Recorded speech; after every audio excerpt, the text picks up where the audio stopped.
बिस्मिल्लाहिर्रहमानिर्रहीम। अस्सलामुअलैकुम वरहमतुल्लाहि वबरकातुहू। सबसे पहले तो रमज़ान मुबारक हो। रमज़ान से पहले 2 लेक्चर पीरियोडिक टेबल के रिलेटेड हो चुके हैं, जिसमें हम लोगों ने मॉडर्न पीरियड टेबल शुरू किया था और लास्ट वीडियो लेक्चर तक हम लोगों ने ट्रेंड के नाम पर वैलेंस इलेक्ट्रॉन और वैलेंसी पढ़ लिया था। वैलेंस इलेक्ट्रॉन के बारे में ये बताया था आपको कि पीरियोडिक टेबल में ग्रुप के अंदर वैलेंस इलेक्ट्रॉन और साथ में वैलेंसी दोनों कांस्टेंट होते हैं, जबकि पीरियड में अगर आप देखें तो वैलेंस इलेक्ट्रॉन लगातार इंक्रीज करता जाता है 1 से लेकर 8 तक। और वैलेंसी का ट्रेंड बताया था पीरियड के अंदर कि शुरू में तो इंक्रीज करता है, उसके बाद डिक्रीज करता है, यानी वैलेंसी 1 से 4 तक इंक्रीज करेगा और उसके बाद 4 से 0 पर जाकर डिक्रीज कर जाएगा। तो ये 2 ट्रेंड हम लोग देख चुके थे ऑलरेडी। आज चूंकि रमज़ान के महीने में ये पहला लेक्चर है मेरा, तो हम लोग तीसरा लेक्चर जो शुरू कर रहे हैं वो बड़ा इंपॉर्टेंट है, क्योंकि इसमें हम लोग डील करने वाले हैं एटॉमिक साइज के बारे में। और अगर आप एटॉमिक साइज का कॉन्सेप्ट समझ जाएंगे पूरी तरह से, जिसको मैं कोशिश करूंगा डिटेल में समझाने की, तो आगे जितने भी प्रॉपर्टीज़ हैं वो सारे के सारे इसी पर बेस्ड हैं, यानी हम लोग सारा प्रॉपर्टी कोरिलेट कर सकते हैं एटॉमिक साइज या आयनिक साइज से। तो चलिए हम लोग पहला टॉपिक स्टार्ट कर रहे हैं आज का, एटॉमिक साइज। नाम से पता चल रहा है एटम के साइज को हम लोग एटॉमिक साइज कहते हैं। क्योंकि एटम स्फीयर शेप का एज्यूम किया गया है, ऐसा माना गया है, जितने भी एटॉमिक मॉडल आए थे सबने यही सजेस्ट किया कि एटम जो है वो स्फेरिकल इन शेप है। तो इसीलिए स्फीयर मानते हुए हम लोग एटॉमिक साइज को एटॉमिक रेडियाई भी कहते हैं या एटॉमिक रेडियस कहते हैं। अब चूंकि एटॉमिक साइज को एटॉमिक रेडियस कहा जाता है, इसीलिए इसको R यानी रेडियस के सिंबल से रिप्रेजेंट करते हैं। तो R के माने आप जानिएगा एटॉमिक साइज या एटॉमिक रेडियस। तो पहले तो मैं एक डिफिनेशन लिख देता हूं, जो बेसिक और फंडामेंटल लेवल का डिफिनेशन है वो ये है कि the distance between centre of nucleus to outermost orbit of an atom is called atomic size और atomic radius। यानी न्यूक्लियस के सेंटर से आउटर मोस्ट ऑर्बिट की जो दूरी होगी उसी को हम लोग एटॉमिक साइज या एटॉमिक रेडियाई कहेंगे। डायग्राम के तौर पे मैं इधर आपको दिखला देता हूं। मान लीजिए ये एटम का सेंटर है जिसको न्यूक्लियस कहा गया है। इस न्यूक्लियस के बाहर ऑर्बिट है, ये एक इमेजिनरी पाथ है। न्यूक्लियस से सटा हुआ ये पहला ऑर्बिट है, इसे के शेल भी कहते हैं। इसमें मैक्सिमम 2 इलेक्ट्रॉन रहते हैं। ये सारा कुछ हम लोगों ने स्ट्रक्चर ऑफ एटम में पहले ही पढ़ रखा है। ये दूसरा ऑर्बिट है, ये दूसरे ऑर्बिट को एल शेल कहते हैं। इसके अंदर मैक्सिमम 8 इलेक्ट्रॉन रह सकते हैं। और ये तीसरा ऑर्बिट है, ये साइज में थोड़ा और बड़ा है, वो फिगर से भी दिख रहा है। पहला के, दूसरा एल, तीसरा ऑर्बिट को एम कहते हैं। एम सेल कहते हैं। और इसके अंदर टोटल 18 इलेक्ट्रॉन्स रहते हैं। मैं 4 ऑर्बिट ऐसे ही रफली ड्रॉ कर दूंगा कि एक एटम है जिसके अंदर 4 ऑर्बिट दिख रहा है। ये चौथा ऑर्बिट एन शेल है, के एल एम एन। इसमें 2 इलेक्ट्रॉन, इसमें 8 इलेक्ट्रॉन, इसमें 18, इसमें 32। ये निकालने का तरीका बोरबेरी ने दिया था 2n² पर। खैर, अब देखो डिफिनेशन के हिसाब से मैं काम कर रहा हूं। अगर हम ये मान लें कि ये न्यूक्लियस है दिस इज न्यूक्लियस और ये न्यूक्लियस का सेंटर है। तो आपको ये पूरा स्फेयर जैसा दिख रहा है। तो स्फेयर में याद रखिए स्फेयर का ये सेंटर है। यहां से अगर हम पहले ऑर्बिट की दूरी ले, फर्स्ट ऑर्बिट की दूरी, तो ये डिस्टेंस आएगा। मान लीजिए ये तो मैंने यहां पर दिखलाया है आपको कि न्यूक्लियस के बाहर 4 ऑर्बिट है। आगे जब आप पढ़ेंगे तो ये देखेंगे कि सारे एटम में 4 ऑर्बिट नहीं होते हैं। कोई ऐसा एटम भी होता है जिसमें एक ही ऑर्बिट होते हैं। कोई ऐसा एटम होता है जो 2 ऑर्बिटों का बना हुआ होता है।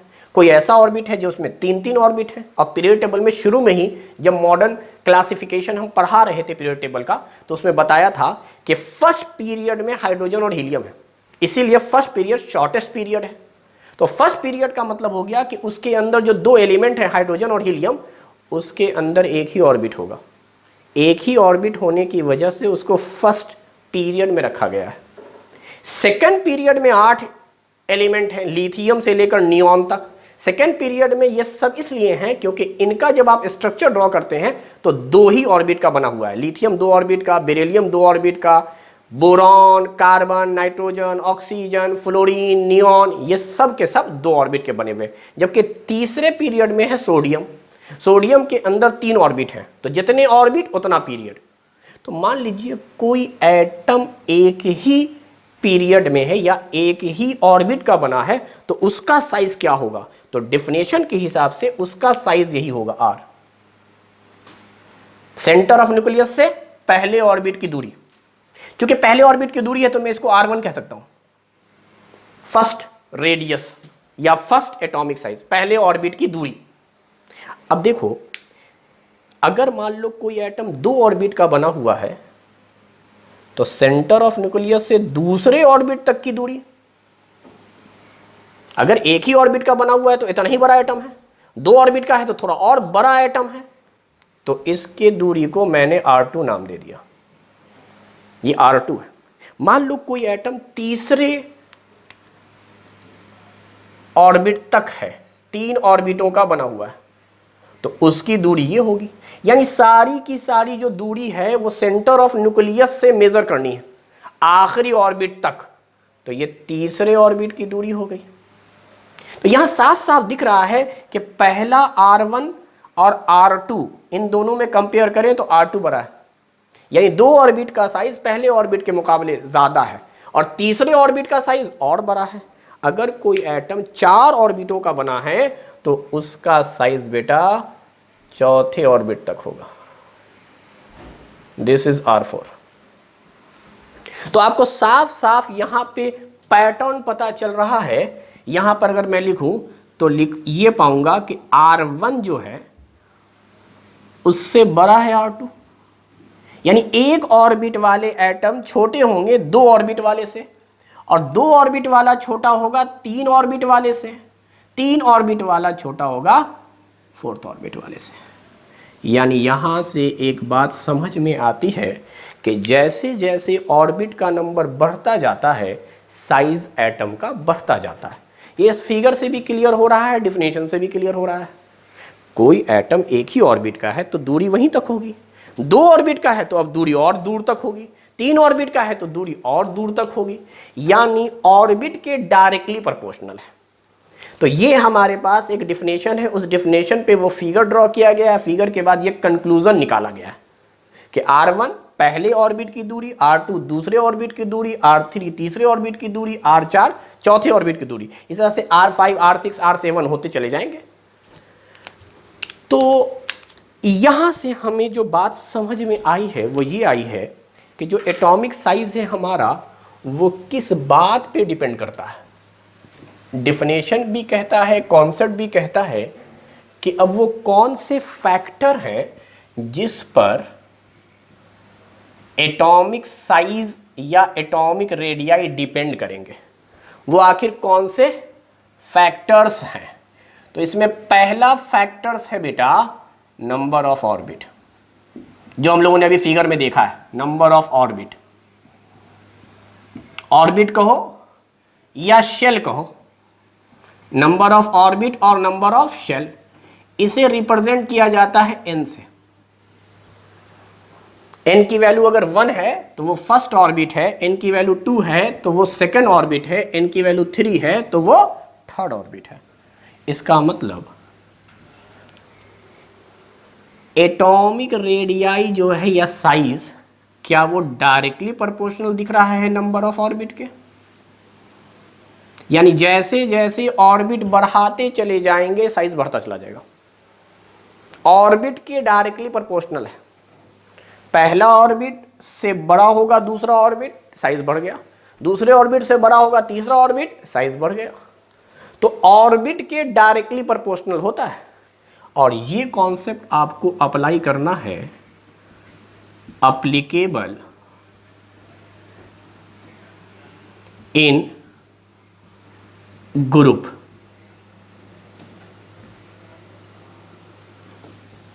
ग्रुप कहते हैं जब हम लोग टॉप टू बॉटम मूव करते हैं। ग्रुप जब भी मैं लिखूंगा तो आप समझ जाइएगा हम लोगों को कैसे चलना है बेटा, top to bottom, top to bottom इन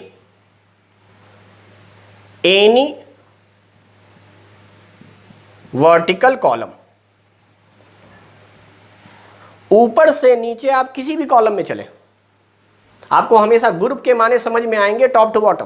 क्योंकि मैंने कहा था मॉडर्न पीरियड टेबल में 18 वर्टिकल कॉलम है और हर वर्टिकल कॉलम को एक ग्रुप कहा गया है।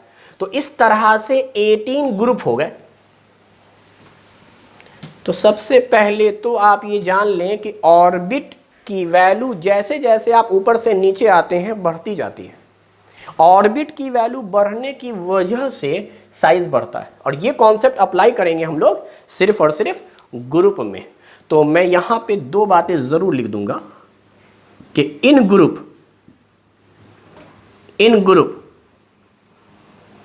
ग्रुप में क्या होगा। तो जब भी आप ऊपर से नीचे आएंगे ये याद रखिएगा, नंबर 1 पहली बात, नंबर ऑफ ऑर्बिट यानी n इंक्रीजेस। ऊपर से नीचे आने पर ऑर्बिट बढ़ता जाता है। ग्रुप में अगर आप चले तो ऊपर से नीचे आने पर नंबर ऑफ ऑर्बिट इंक्रीजेस होगा पीरियोडिक टेबल में। हालांकि मुझे इसी से काम कर लेना है आगे, लेकिन मैं आपको 2-3 बातें और यहीं पर लिख देता हूं, नोट्स के तौर पे आपके तैयार हो जाएंगे, आगे समझाऊंगा। जैसे एक कॉन्सेप्ट आता है जिसका नाम है शील्डिंग कांस्टेंट। शील्डिंग कांस्टेंट अगर मैं बात करूं इस लेवल की, जिस लेवल पे अभी आप हैं 9-10, तो इसकी कोई ज़रूरत नहीं है। लेकिन अगर आपको कॉन्सेप्चुअली पढ़ना है, एक एक चीज़ समझते हुए पढ़ना है, तो सिग्मा की वैल्यू जाननी होगी, सिग्मा समझना होगा। इसको मैं सिग्मा कहता हूँ, शील्डिंग कांस्टेंट सिग्मा। बड़ा इंपॉर्टेंट बात हो जाता है हायर क्लास में जाकर, क्योंकि यहाँ नाम में तो कांस्टेंट लगा है और कांस्टेंट का मतलब होता है जो फिक्स्ड हो, जो न बढ़ सकता है न घट सकता है। लेकिन आप देखें मैंने क्या लिखा है, नाम लिखा है शील्डिंग कांस्टेंट, लेकिन मैं लिख रहा हूं बढ़ रहा है। तो अभी थोड़ी देर के लिए आप सिर्फ इतनी बात समझेंगे कि n का मतलब सिग्मा है। n is directly proportional to sigma. n बढ़ेगा तो सिग्मा भी बढ़ेगा बेटा। n के डायरेक्टली प्रोपोर्शनल है सिग्मा या सिग्मा के डायरेक्टली प्रोपोर्शनल है n। n मतलब ऑर्बिट, ऑर्बिट बढ़ेगा इसलिए सिग्मा भी बढ़ेगा। ये बात हमेशा याद रखनी है। अब आते हैं हम लोग तीसरी बातचीत पर। तीसरी बातचीत, थर्ड, अगर आपने ऑर्बिट बढ़ा दिया, शील्डिंग कांस्टेंट बढ़ गया, तो अब सवाल ये उठता है कि Z, जिसको हम लोग न्यूक्लियर चार्ज कहेंगे, न्यूक्लियर चार्ज, मैंने इसका दूसरा नाम भी आपको पढ़ा रखा है एटॉमिक नंबर। एटॉमिक नंबर, इसको Z से रिप्रेजेंट करते हैं, इंक्रीजेस, इंक्रीजेस। बल्कि ये वाला जो तीसरा पॉइंट है ना, ये तो पूरे पीरियड टेबल में इंक्रीज करेगा। क्योंकि मोसले ने जब मॉडर्न पीरियोडिक लॉ दिया था तो उसने यही बात कही थी कि पीरियोडिक टेबल को मैं अरेंज कर रहा हूं एटॉमिक नंबर के इंक्रीजिंग ऑर्डर में। यानी पूरे पीरियड टेबल को सजाया गया है इंक्रीजिंग एटॉमिक नंबर पर। तो एटॉमिक नंबर तो इंक्रीज करेगा ही, चाहे आप ग्रुप में चलो चाहे आप पीरियड में चलो। और आप देखोगे भी एटॉमिक नंबर हमेशा बढ़ता है। एटॉमिक नंबर के माने हो गए number of proton in nucleus. Nucleus के अंदर जो प्रोटॉन होता है उसी को हम लोग कहते हैं एटॉमिक नंबर। तो हम लोग कह सकते हैं कि न्यूक्लियस के अंदर चार्ज, क्योंकि प्रोटॉन पे चार्ज होता है, न्यूक्लियस में न्यूट्रॉन भी होता है, न्यूट्रॉन पे तो कोई चार्ज नहीं होता। तो न्यूक्लियस का जो भी चार्ज है वो सिर्फ प्रोटॉन की वजह से है, और प्रोटॉन को एटॉमिक नंबर कह रहे हैं। तो इसीलिए proton, atomic number, nuclear charge सब एक ही चीज़ है। अब आते हैं लास्ट चौथी चीज़, इसके माने होते हैं इफेक्टिव न्यूक्लियर चार्ज। एक्चुअली मुझे पीरियोडिक टेबल में एटॉमिक साइज के नाम पर पढ़ाना इफेक्टिव न्यूक्लियर चार्ज ही है आपको, और ये कॉन्सेप्ट हायर क्लास में है और वहाँ डिटेल में समझाना है कि इफेक्टिव न्यूक्लियर चार्ज क्या है। लेकिन अगर आप यहीं पर 5 से 10 मिनट ध्यान दें तो आप इफेक्टिव न्यूक्लियर चार्ज को समझ जाएंगे। इफेक्टिव न्यूक्लियर चार्ज को मैं रिप्रेजेंट करता हूँ Z इफेक्टिव के नाम से, और इसका फॉर्मूला होता है बेटा Z माइनस सिग्मा। ये क्या होता है? ये कांस्टेंट, ये नहीं बढ़ता है। Z इफेक्टिव नहीं बढ़ता है, जबकि बाकी सारी चीजें बढ़ रही हैं। अब ये 3 चीजें इस वक्त आपको ध्यान नहीं देना है, नोट्स के तौर पे सिर्फ लिखना है कि शेल्डिंग कांस्टेंट कुछ होता है, उसका सिंबल सिग्मा है। Nuclear charge effective, sorry nuclear charge atomic number Z, ये तो खैर जानते ही हैं, इंक्रीज करता है। Effective nuclear charge Z effective होता है, फॉर्मूला है Z माइनस सिग्मा, इसकी वैल्यू कांस्टेंट होती है। आप ये 3 चीज़ें ना भी जाने तो काम चलेगा, बस नोट्स के तौर पे लिख लीजिए, इसका आगे एप्लीकेशन है बेटा। तो मुझे बताना आपको ये था कि ग्रुप में ऑर्बिट बढ़ता जाता है जिसकी वजह से एटॉमिक साइज बढ़ता है। एटॉमिक साइज यानी R इंक्रीजेस। तो ऊपर से नीचे आने पर साइज बढ़ेगा, और साइज बढ़ने का रीजन हुआ है ऑर्बिट बढ़ा है। तो ये बातें आपको जाननी है। अब मैं एग्जाम्पल पे समझाने की कोशिश करता हूं कि अगर मैं फर्स्ट ग्रुप एग्जाम्पल ले लूं, मैं एक एक करके एग्जाम्पल लूंगा कि atomic size number of orbit पे डिपेंड कर रहा है, और ऊपर से नीचे आने पर किसी भी ग्रुप में आप देखें तो ऑर्बिट बढ़ती जाती है। ऑर्बिट के बढ़ने पर बेटा साइज बढ़ता जाता है। तो चलो मैं समझाने के लिए आपको एग्जाम्पल ले रहा हूं फर्स्ट ग्रुप। फर्स्ट ग्रुप का नाम अल्कलाइन या अल्कली मेटल है। अल्कली या अल्कलाइन मेटल है, इसमें अर्थ नहीं लगा हुआ। सेकंड ग्रुप का नाम है अल्कलाइन अर्थ मेटल।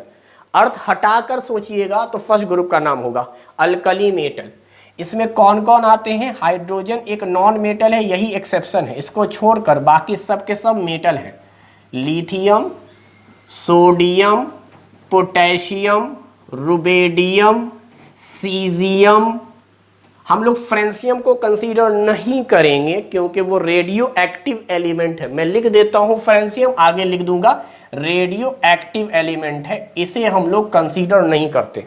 यानी जो 7th पीरियड के अंदर है ना, ये फर्स्ट पीरियड में है बेटा, ये सेकंड पीरियड में, ये थर्ड, ये फोर्थ, ये फिफ्थ, ये 6th, ये 7th।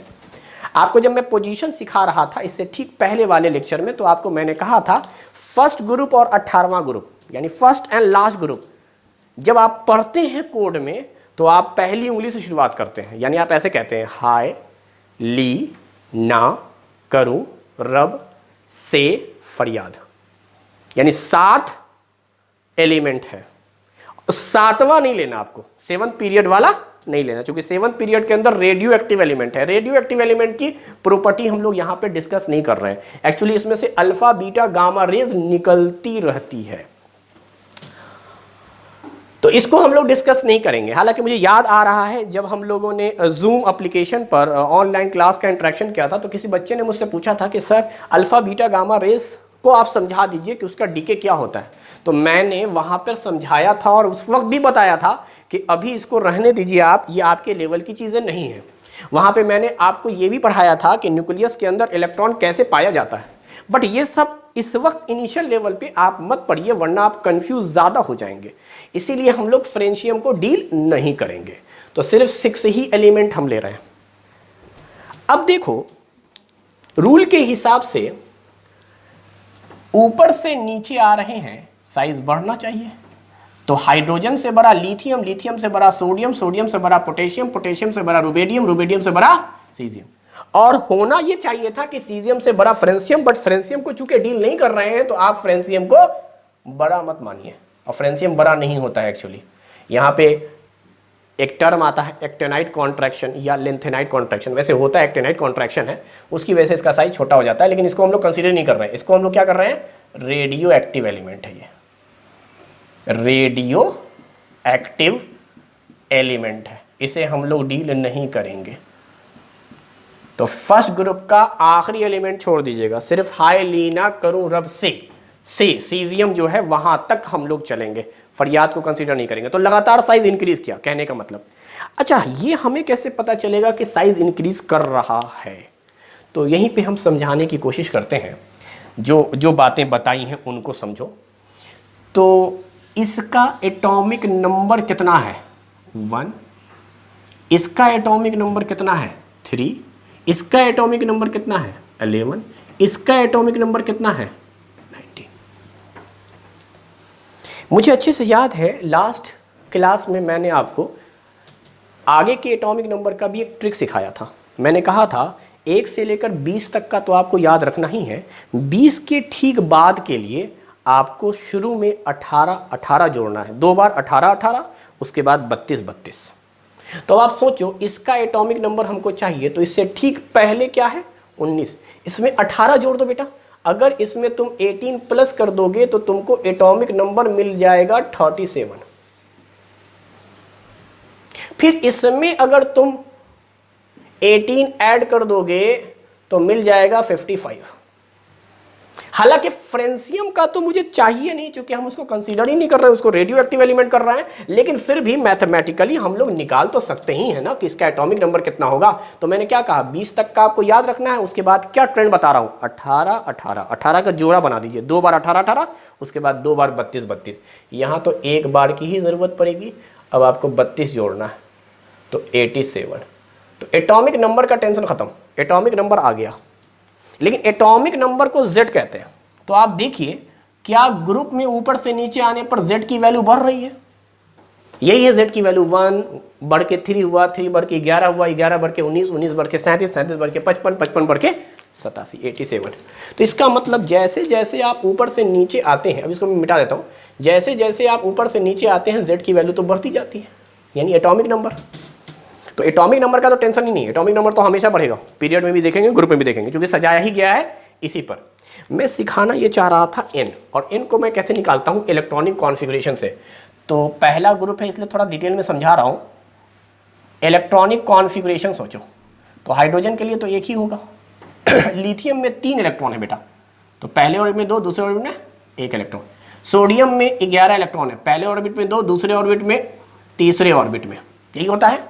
अच्छा, पोटेशियम का आपने पढ़ा होगा 2881, हम लोगों ने 20 तक पढ़ा था, बस वहीं तक समझा। उसके ऊपर का भी हम निकाल सकते हैं, हम लोगों ने सीख रखा है स्ट्रक्चर ऑफ एटम में, और वो आपको थ्योरी पढ़ाया था मैंने, 2 पर बैकवर्ड 8 पे फॉरवर्ड। उससे अगर आप निकालना चाहें तो आप इजीली निकाल सकते हैं, मगर हम लोग यहाँ सिर्फ समझना चाह रहे हैं कि हो क्या रहा है। तो आप देखो, इसके अंदर टोटल कितने ऑर्बिट बेटा? 1 ऑर्बिट। इसमें कितने ऑर्बिट बेटा? 2 ऑर्बिट, पहला दूसरा। इसमें टोटल कितने ऑर्बिट? 3 ऑर्बिट, 281, पहले ऑर्बिट में 2 इलेक्ट्रॉन, दूसरे में 8, तीसरे में। इसमें टोटल कितने ऑर्बिट? 4। तो पोटेशियम में 4, सोडियम में 3, लिथियम में 2, हाइड्रोजन में 1। अब इतना तो कॉन्सेप्चुअली है कि आपको 1 से 20 तक का element, atomic number, electronic configuration पता था। अब इतना कुछ करने की ज़रूरत नहीं है, आपको इसीलिए सिखाया गया है। पहला ग्रुप फर्स्ट उंगली से शुरू होगा, आखिरी ग्रुप यानी हीलियम फर्स्ट उंगली से शुरू होगा। बीच के जितने ग्रुप हमें पढ़ने हैं टोटल 8 ही ग्रुप, चूँकि डी ब्लॉक को हम लोगों ने कंसीडर नहीं किया था, तीसरे से 12वें तक को कंसीडर नहीं कर रहे। शुरू के इस ब्लॉक पहले दूसरे ग्रुप को लेंगे, उसके बाद लास्ट का 6 ग्रुप है 13 से 18 तक, यानी टोटल 8 ग्रुप पढ़ने हैं बेटा हमें। तो 8 में आप 2 ग्रुप तो खत्म कर दो, पहला और आखिरी। पहला और 18वां ग्रुप पहली उंगली से शुरू होगा, उसके अलावा जितने ग्रुप है सब दूसरी उंगली से शुरू होंगे। यानी मैं कह रहा हूं सेकंड ग्रुप का कोड, बेटा मांगे कार स्कूटर बाप राजी, जैसे ही बोलूंगा बेटा 2 उंगली उठाऊंगा, क्योंकि सेकंड पीरियड में है, फर्स्ट पीरियड खाली है इसका। फर्स्ट पीरियड में सिर्फ 2 एलिमेंट है, पहला और आखिरी, उसके अलावा सारा खाली पड़ा है, सब सेकंड पीरियड में भरे हुए हैं। तो सेकंड पीरियड में 8 एलिमेंट है और वो 8 ग्रुप हमें पढ़ना है। तो इसका मतलब ये हुआ कि हमें तो उंगली पे पता ही था ऑर्बिट, हाइड्रोजन 1 ऑर्बिट, ली 2 उंगली दूसरा ऑर्बिट, ना 3 उंगली तीसरा ऑर्बिट। तो जैसे जैसे आप ऊपर से नीचे आ रहे हैं उंगलियों की नंबर बढ़ती जा रही है। उंगलियों का नंबर बढ़ने का मतलब क्या हो रहा है, ऑर्बिट का नंबर बढ़ रहा है, ऑर्बिट का नंबर बढ़ रहा है मतलब साइज बढ़ रहा है। तो आपको कॉन्फ़िगरेशन का चक्कर नहीं पड़ेगा, इनकी वैल्यू की जरूरत नहीं पड़ेगी। अब ये क्यों लिखता हूं मैं, तो सिग्मा और जेड इफेक्टिव वगैरह समझाने के लिए कि सिग्मा क्या है, जेड इफेक्टिव क्या है। बहरहाल इस वक्त हम लोग इसको नहीं देखेंगे, जब हम पीरियड के कॉन्सेप्ट पे आएंगे बेटा तब बताएंगे इसको वापस। फिलहाल तुम इतना ही जानो कि जैसे जैसे ऊपर से नीचे आए ऑर्बिट का नंबर बढ़ा, ऑर्बिट के नंबर बढ़ने की वजह से साइज बढ़ गया, बस और कुछ नहीं सोचना। एटॉमिक साइज बढ़ा है, बढ़ने का रीजन क्या था, बढ़ने का रीजन था ऑर्बिट। अब हमारे कोर्स में जो चीज़ है वो थोड़ा एक डाटा पे सवाल है, जो मैं इधर इंपॉर्टेंट करके लिख देता हूँ, जो आपको याद रखना है कि जब ग्रुप पीरियड सब पढ़ लेंगे तब आप इस कंक्लूज़न पर आइएगा कि सबसे स्मॉलेस्ट एटम, सबसे छोटा एटम, स्मॉलेस्ट एटम कौन है, तो जवाब है हाइड्रोजन। हाइड्रोजन सबसे लाइटेस्ट भी है, वजन भी सबसे कम है और सबसे छोटा एलिमेंट है। हाइड्रोजन के बारे में 4-5 बातें जाने। हाइड्रोजन एक नॉन मेटर है, हाइड्रोजन लाइटेस्ट है, सबसे कम वेट इसका है। हाइड्रोजन के 3 आइसोटॉप होते हैं, जिसमें प्रोटियम वाला आइसोटॉप में न्यूट्रॉन नहीं होता है। तो इन जनरल आप कहिए हाइड्रोजन के अंदर न्यूट्रॉन नहीं होता है। तो स्मॉलेस्ट एटम हाइड्रोजन है। अब हाइड्रोजन का जो साइज आपके एनसीईआरटी बुक में दिया है वो दिया है 37 पिकोमीटर, पीएम 37 पिकोमीटर। अब मैं बता दूं आपको, पीएम का मतलब है पिकोमीटर, और पिकोमीटर कितना होता है 10⁻⁻12 मीटर। एंगस्ट्रम का मतलब होता है 10⁻⁻10 मीटर। तो इसका मतलब 37 पिकोमीटर का मतलब हो गया 37 इंटू 10⁻⁻12 मीटर। इसी को अगर हम लोग एंगस्ट्रम में लिखना चाहें तो लिखेंगे 0.37 एंगस्ट्रम। एंगस्ट्रम का मतलब होता है 10⁻⁻10। तो अब आप बताओ -12 था, इसको -10 करना है तो इसका मतलब मल्टीप्लाई करना होगा 10⁻2 से। तो ऊपर नीचे आप 100 से मल्टीप्लाई भी किया, डिवाइड भी किया। मल्टीप्लाई करने पे ये 10⁻−12 तो बन गया 10⁻10। आप देख लीजिए इधर हमारे पास 37 इंटू 10⁻−12 था, मैंने कहा 100 से, यही 10⁻2 से ऊपर नीचे मल्टीप्लाई कर दो। तो ये वैल्यू बेटा कितनी आ गई 10⁻−10, क्योंकि जब बेस सेम होता है तो पावर आपस में क्या होते हैं, ऐड हो जाते हैं। अगर मल्टीप्लाई में, बेस मल्टीप्लाई में अगर सेम है तो पावर ऐड हो जाएंगे। तो -12 + 2 ऐड होके क्या आ गया -10, और इसी -10 को क्या कहते हैं एंगस्ट्रॉम। तो ये तो बेटा बन गया एंगस्ट्रॉम, और ये 100 से डिवाइड हुआ तो पॉइंट यहां लग गया, इसीलिए मैं लिखा है 0.37 एंगस्ट्रॉम। बट ये बात मैं क्यों बता रहा हूं, क्योंकि ये जो वैल्यू लिखी हुई है ये आपके एनसीईआरटी बुक के हिसाब से है। एनसीईआरटी बुक में ये बात लिखी गई है, एनसीईआरटी बुक के अंदर। क्लियर। अब देखो जो हकीकत में है, रियल में है, वो इसका साइज है 53 पिकोमीटर। ये हायर क्लास में आप पढ़ेंगे, बट आपको इस वक्त प्रीफर करना है एनसीईआरटी बुक। हायर क्लास में हाइड्रोजन का जो साइज है वो 53 पिकोमीटर है। एक्चुअल में ये 53 भी नहीं है, बल्कि जो बोर ने निकाला था वो निकाला था 0.529 एंगस्ट्रॉम। अगर आप देखें तो इसी को 100 से डिवाइड करके वापस एंगस्ट्रॉम में लाने के लिए तो 0.53 आएगा इसके हिसाब से, 0.53। इसी को कहा गया है 29। तो ये बात आप मान ले 53 या 52.9 राउंड ऑफ करके 53 पिकोमीटर। मगर ये जो साइज है ये आपको हायर क्लासेस में पढ़ना है 11 12th में। लेकिन इस वक्त आप याद रखेंगे दुनिया का सबसे छोटा एटम अगर कोई है तो वो पीरियोडिक टेबल के हिसाब से हाइड्रोजन है और उसका साइज 37 पिकोमीटर है। लार्जेस्ट एटम कौन है या लॉन्गेस्ट सबसे बड़ा एटम, ये दो बातें आपको जाननी है। और जानना ये है कि सबसे बड़ा जो एटम होगा वो एटम है पहले ही ग्रुप में, हाइड्रोजन सबसे छोटा, सीजियम सबसे बड़ा। तो the largest atom is caesium, और सीजियम का साइज अगर आप देखें तो 343 पिकोमीटर है। 353 पिकोमीटर, 353 पिकोमीटर, 343 पिकोमीटर है, 343 पिकोमीटर।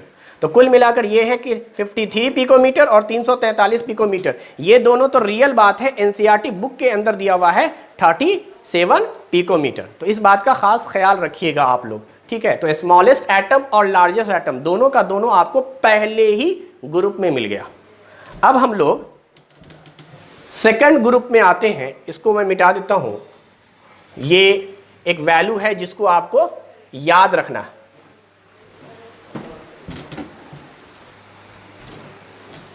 सेकंड ग्रुप,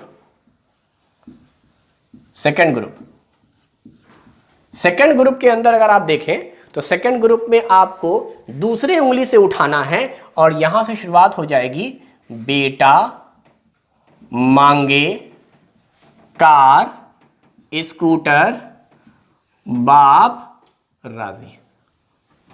ये हमारा सेकंड ग्रुप एलिमेंट है, सेकंड ग्रुप एलिमेंट, ठीक है।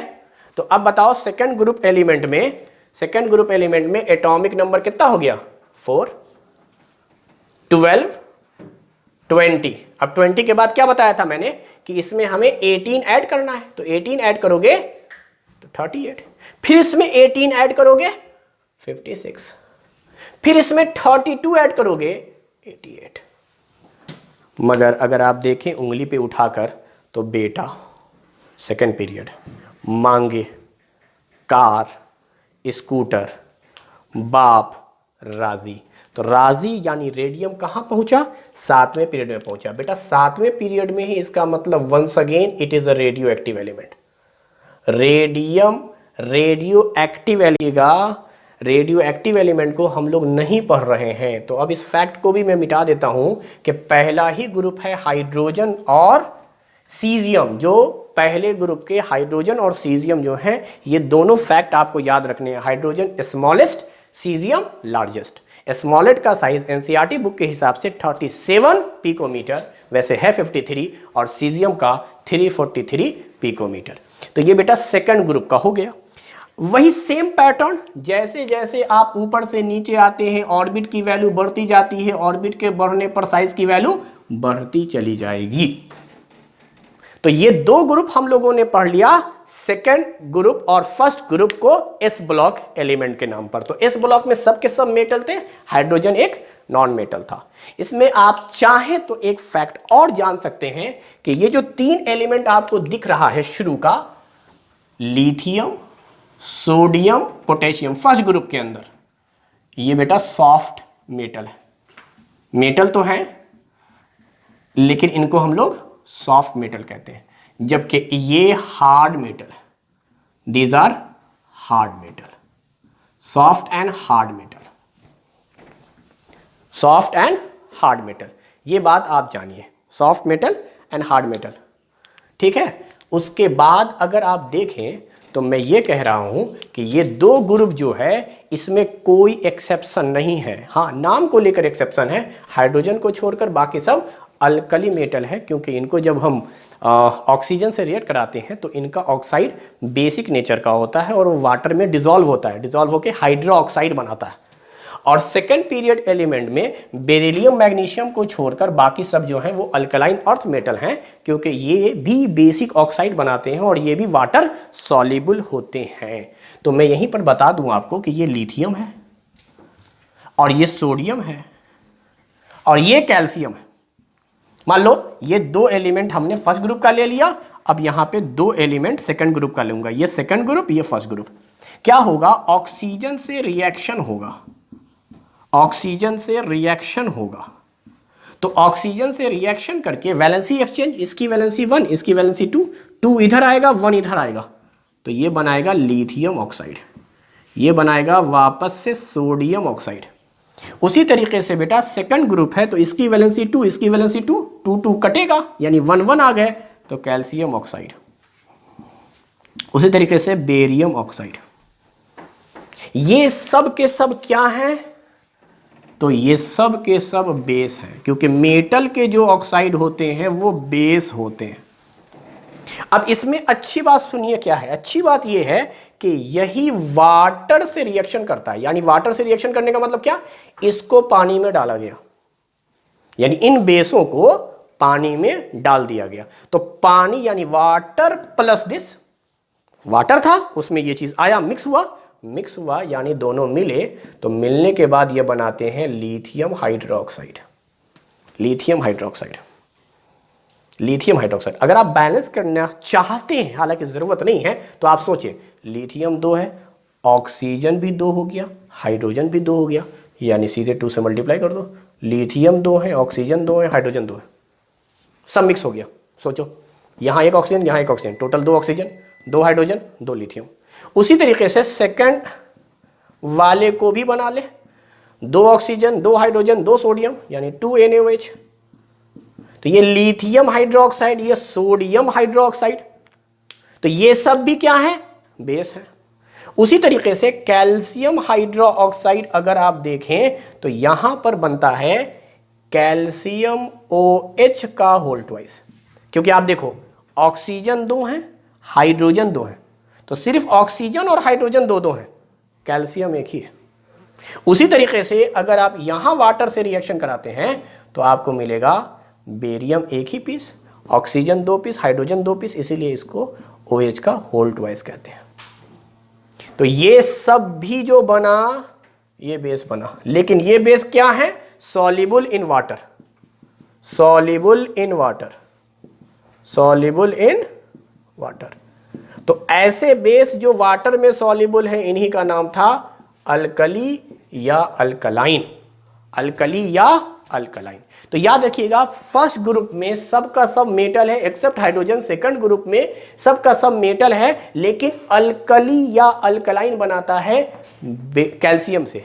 ये एम्फोटेरिक ऑक्साइड है, ये वीक है, जिसको मिल्क ऑफ मैग्नीशिया वगैरह भी हम लोगों ने कहा है, एंटा एसिड के फॉर्म में या एंटी एसिड के फॉर्म में इसका इस्तेमाल करते हैं। पेट के अंदर जब एसिडिटी बढ़ जाती है HCl वगैरह तो उसमें इस्तेमाल किया जाता है। तो ये कॉन्सेप्ट है बेटा। तो आप देखें हम लोग प्रॉपर्टी वगैरह भी डील कर पा रहे हैं साथ साथ, जो पहले बहुत कुछ बता भी चुके हैं, और साथ में हम लोग ट्रेंड भी सीख रहे हैं एटॉमिक साइज का, कि जैसे जैसे आप ऊपर से नीचे की तरफ मूव करते हैं ऑर्बिट का नंबर बढ़ता जाता है। ऑर्बिट का नंबर आप इलेक्ट्रॉनिक कॉन्फ़िगरेशन से भी सोच सकते थे, मैं आगे नहीं लिखूंगा, बस सिर्फ यहाँ पे लिख के बता देता हूँ। बेरिलियम के अंदर 4 इलेक्ट्रॉन थे तो 2 ऑर्बिट, इसके अंदर 12 इलेक्ट्रॉन थे तो 3 ऑर्बिट, आप देखें इसके अंदर 20 इलेक्ट्रॉन भरने हैं तो 2882 यानी 4 ऑर्बिट। तो जैसे जैसे आप ऊपर से नीचे आ रहे हैं ऑर्बिट की वैल्यू बढ़ रही है। क्या ऑर्बिट की वैल्यू बढ़ने की वजह से क्या मैंने कहा है, साइज बढ़ेगा। तो वही पहला पॉइंट चल रहा है कि एटॉमिक साइज कंटिन्यू इंक्रीजेस करते हैं जैसे जैसे हम ऊपर से नीचे आते हैं। अब देखो 13 ग्रुप, जो कि मुझे 3 से लेकर 3rd ग्रुप से लेकर 12th ग्रुप तक नहीं पढ़ना है। इन्हीं को हम लोगों ने कहा था ट्रांजिशन मेटल।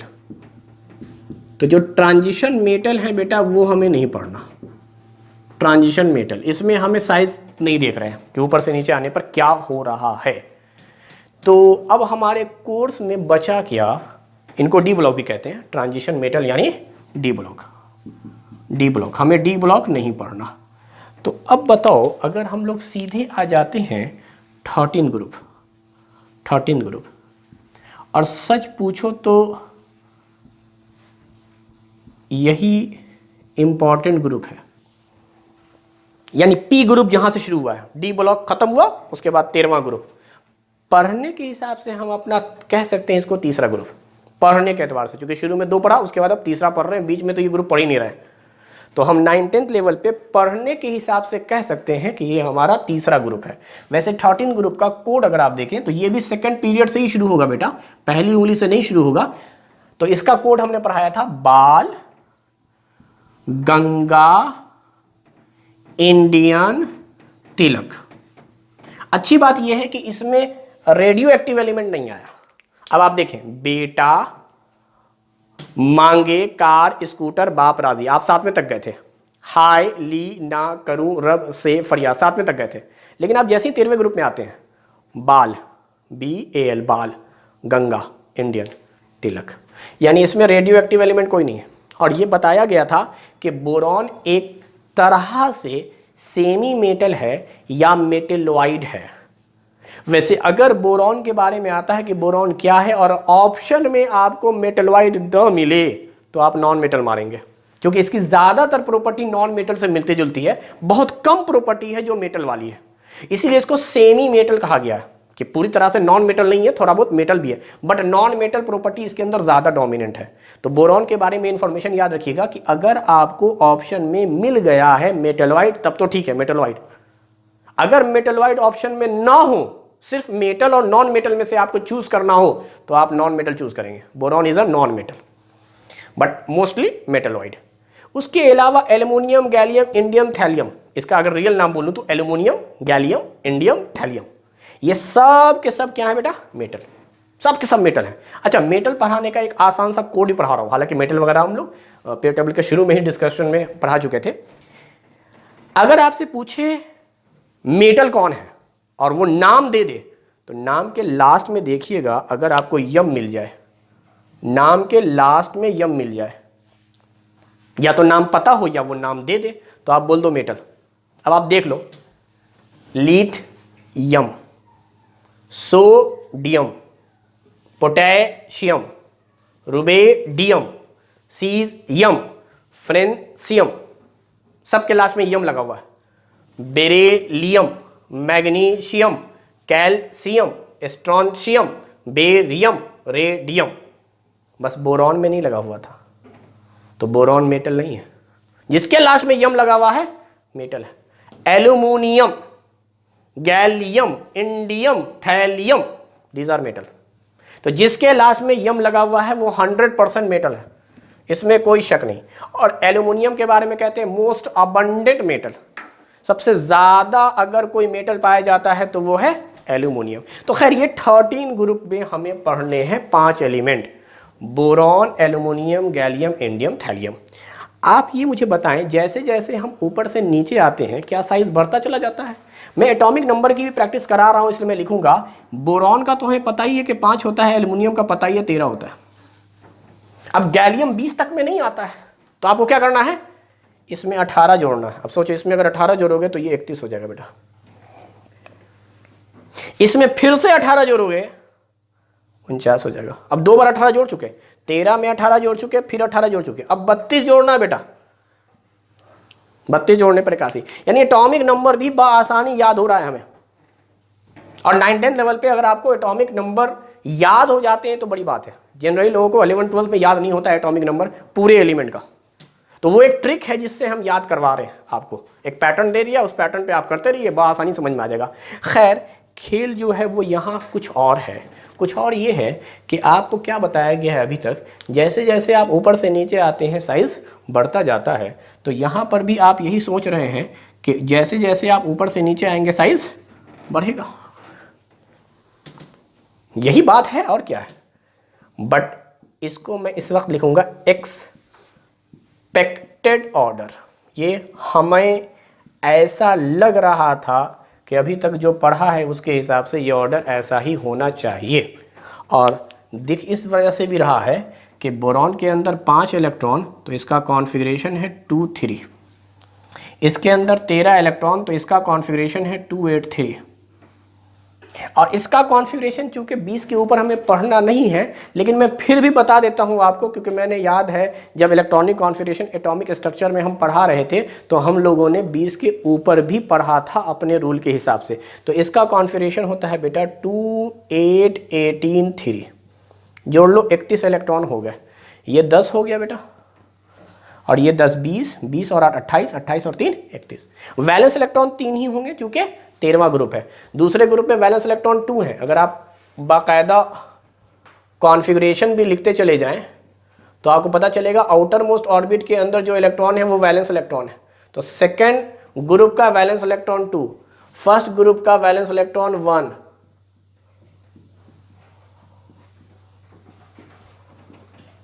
फर्स्ट ग्रुप का वैलेंस इलेक्ट्रॉन 1। तो वैलेंस इलेक्ट्रॉन तो ग्रुप में सेम है 13 ग्रुप के। तो आप यही उम्मीद कर रहे हैं ना कि इसके अंदर 2 ऑर्बिट, इसके अंदर 3, इसलिए 2 से बड़ा 3, इसके अंदर 4 तो ये बड़ा। मगर मैं आपको पहले ऑर्डर लिख दूं कि ऑर्डर है क्या। इसका जो सही ऑर्डर है वो ये है, बोरॉन से बड़ा एल्युमिनियम तो है, लेकिन एल्युमिनियम गैलियम में एल्युमिनियम बड़ा है गैलियम से, फिर इंडियम है, फिर थैलियम है। यानी एक ही जगह ऑर्डर गड़बड़ाया है एल्युमिनियम और गैलियम में, यही एक्सेप्शन है। सब जगह पूरे ग्रुप में आप देखोगे कहीं पे कोई एक्सेप्शन नहीं है, सिर्फ यहीं पे एक्सेप्शन है 13 ग्रुप में। 13 ग्रुप में गैलियम और एल्युमिनियम के ऑर्डर में एक्सेप्शन है। हालांकि गैलियम के अंदर ऑर्बिट ज्यादा है, एल्युमिनियम में ऑर्बिट कम है, फिर भी कम ऑर्बिट होने के बाद भी इसका साइज बड़ा है और इसका साइज छोटा है। हालांकि आपको भी रीज़न नहीं जानना, मैं रीज़न ज़रूर लिख दूंगा, लेकिन आपको समझ में नहीं आएगा और मैं समझाना जाऊंगा भी नहीं, क्योंकि आप बस इसको एक्सेप्शन के नाम पर याद कर लो। क्योंकि यही बहुत बड़ी बात है कि अगर आपको ये ऑर्डर याद है, और कभी भी एग्जाम में आता है ये क्वेश्चन, इवन कि IIT वाईटी में भी आया है, तो एक्सप्लेनेशन नहीं आता है, सिर्फ आते हैं क्वेश्चन के ऑर्डर बताओ, क्योंकि इसका ऑर्डर ही अपने आप में एक टिपिकल क्वेश्चन हो जाता है, क्योंकि वो जनरल ट्रेड को फॉलो नहीं करता है। तो बोरॉन और एल्युमिनियम, बोरॉन, एल्युमिनियम और गैलियम में याद रखिएगा कि एल्युमिनियम का साइज बड़ा होता है इन तीनों में, क्योंकि aluminium is greater than boron and aluminium is greater than gallium. Boron से बड़ा होना कोई बड़ी बात नहीं है, वो तो बोरॉन के नीचे है, बोरॉन में 2 ही ऑर्बिट, इसमें 3, तो बोरॉन से तो बड़ा था ही एल्युमिनियम, गैलियम से बड़ा हो गया है। इसीलिए मैं इसको कहता हूं कि गंगा छोटी हो गई है, ऐसा मानना है। एल्युमिनियम बड़ा नहीं हुआ है, एल्युमिनियम जितना बड़ा था उतना ही बड़ा है।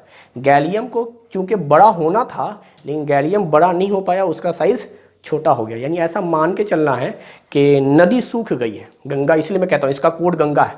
तो मैं ऐसा कहानी बनाता हूँ कि गंगा जो है नदी वो सूख गई बेटा, सूख जाने पे क्या हुआ है कि वो नदी छोटी हो गई, उसकी चौड़ाई वराई कम हो गई। तो जितना एक्सपेक्ट हम कर रहे थे कि गैलियम का साइज या गंगा होना चाहिए था, उतनी बड़ी गंगा है नहीं, गंगा छोटी हो गई, इसीलिए ये ऑर्डर है। अच्छा, ये जो ऑर्डर मैंने लिखा है ये तो ग्रुप के पोजीशन के हिसाब से लिखा है कि पहले मुझे ऊपर मिलता है बोरॉन, फिर मिलता है एल्युमिनियम, फिर मिलता है गैलियम, फिर मिलता है इंडियम, फिर थैलियम, और फिर मैंने कहा कि बोरॉन से बड़ा है एल्युमिनियम, एल्युमिनियम बड़ा हो गया है गैलियम से भी, और उसके बाद गैलियम से बड़ा है इंडियम, इंडियम से बड़ा है थैलियम। तो ये तो मैंने पीरियोडिक टेबल में जो एलिमेंट की पोजीशन है उस हिसाब से लिखा है, जबकि यहाँ पर अगर आप देखें तो पोजीशन भी हो गया और कहा जाएगा कंटिन्यू इंक्रीजिंग ऑर्डर। ये पीरियोडिक टेबल के अंदर पोजीशन भी हो गए, कंटिन्यू इंक्रीजिंग। इसको खाली पोजीशन बोलेंगे, इसको कंटिन्यू इंक्रीज नहीं बोलेंगे, क्योंकि यहां पर इंक्रीज, फिर डिक्रीज, फिर इंक्रीज। तो 13 ग्रुप में थोड़ा सा एक्सेप्शन है। लेकिन मेरा यहां पे 2 सवाल है, दोनों सवाल का आंसर एक ही है। सवाल ये है, इसका कंटिन्यू इंक्रीजिंग ऑर्डर लिखना हो तो क्या लिखेंगे? अगर मुझे लगातार बढ़ते हुए ऑर्डर में लिखना है तो क्या लिखेंगे? और दूसरा सवाल, एल्युमिनियम तो इन दोनों से बड़ा है, बोरॉन से भी और गैलियम से भी। आपको बताना है बोरॉन और गैलियम में कौन बड़ा कौन छोटा, क्योंकि दोनों के दोनों जो हैं एल्युमिनियम से छोटे हैं और दोनों से बड़ा है एल्युमिनियम। मगर इन दोनों का आपस में क्या संबंध है, क्या रिलेशन है? बोरॉन और गैलियम में कौन बड़ा कौन छोटा, इस ऑर्डर से तो पता नहीं चल पा रहा, इस ऑर्डर से पता नहीं चल पा रहा कौन बड़ा कौन छोटा। बाकी जगह पता चल रहा है, बाकी जगह चूंकि कंटिन्यू इंक्रीज किया तो पता चल रहा है, बाकी जगह पता चल रहा है। तो ऑर्बिट पर ही डिपेंड करता है ग्रुप में मगर एक्सेप्शन है बेटा, याद रखना एक्सेप्शन है सिर्फ और सिर्फ 13 ग्रुप तुम्हारा, वो भी गैलियम एक्सेप्शन हो गया है। गंगा नदी छोटी हो गई है, होना चाहिए था गंगा नदी को बड़ा, लेकिन गंगा नदी छोटी हो गई है। मैं रीज़न लिखवा दूंगा किस वजह से है, बस आप उसको याद कर लीजिएगा। मैं यहाँ पे अब ऑर्डर लिख देता हूँ इंक्रीजिंग वाला, ये ऑर्डर भी सही है, this is correct order. But जो सही ऑर्डर लिखने का तरीका है वो ये है कि बोरॉन से बड़ा होगा गैलियम और गैलियम से बड़ा होगा एल्युमिनियम। यानी गैलियम यानी गंगा थोड़ा सा छोटी हुई है, इतनी भी छोटी नहीं हुई है कि बोरॉन से छोटी हो जाए, सिर्फ एल्युमिनियम से छोटी हुई। हालांकि एल्युमिनियम से बड़ा होना था इसको, गैलियम को, बट गैलियम छोटा हुआ है स्लाइटली, थोड़ा सा, इसीलिए बोरॉन छोटा है, बोरॉन से बड़ा गैलियम, गैलियम के बाद एल्युमिनियम, एल्युमिनियम के बाद इंडियम, इंडियम के बाद थैलियम। ये दोनों के दोनों ऑर्डर करेक्ट है, बोथ आर करेक्ट। लेकिन जो नीचे वाला ऑर्डर लिखा है ना मैंने, वो लगातार इंक्रीजिंग ऑर्डर है, वो सबके बीच में संबंध बता रहा है कि इंडियम एल्युमिनियम में कौन बड़ा है। क्योंकि यहां यह भी कंफ्यूजन था कि एल्युमिनियम और इंडियम में कौन बड़ा है, क्योंकि दोनों का दोनों गैलियम से बड़ा था, गैलियम से बड़ा एल्युमिनियम भी था, गैलियम से बड़ा इंडियम भी था। तो इंडियम और एल्युमिनियम और इंडियम में कौन बड़ा है, इस ऑर्डर में पता नहीं चल पा रहा है। लेकिन इस ऑर्डर में सब कुछ पता चल रहा है कि इंडियम बड़ा है भाई एल्युमिनियम से, इंडियम बड़ा है गैलियम से, इंडियम बड़ा है बोरॉन से, इंडियम छोटा है थैलियम से।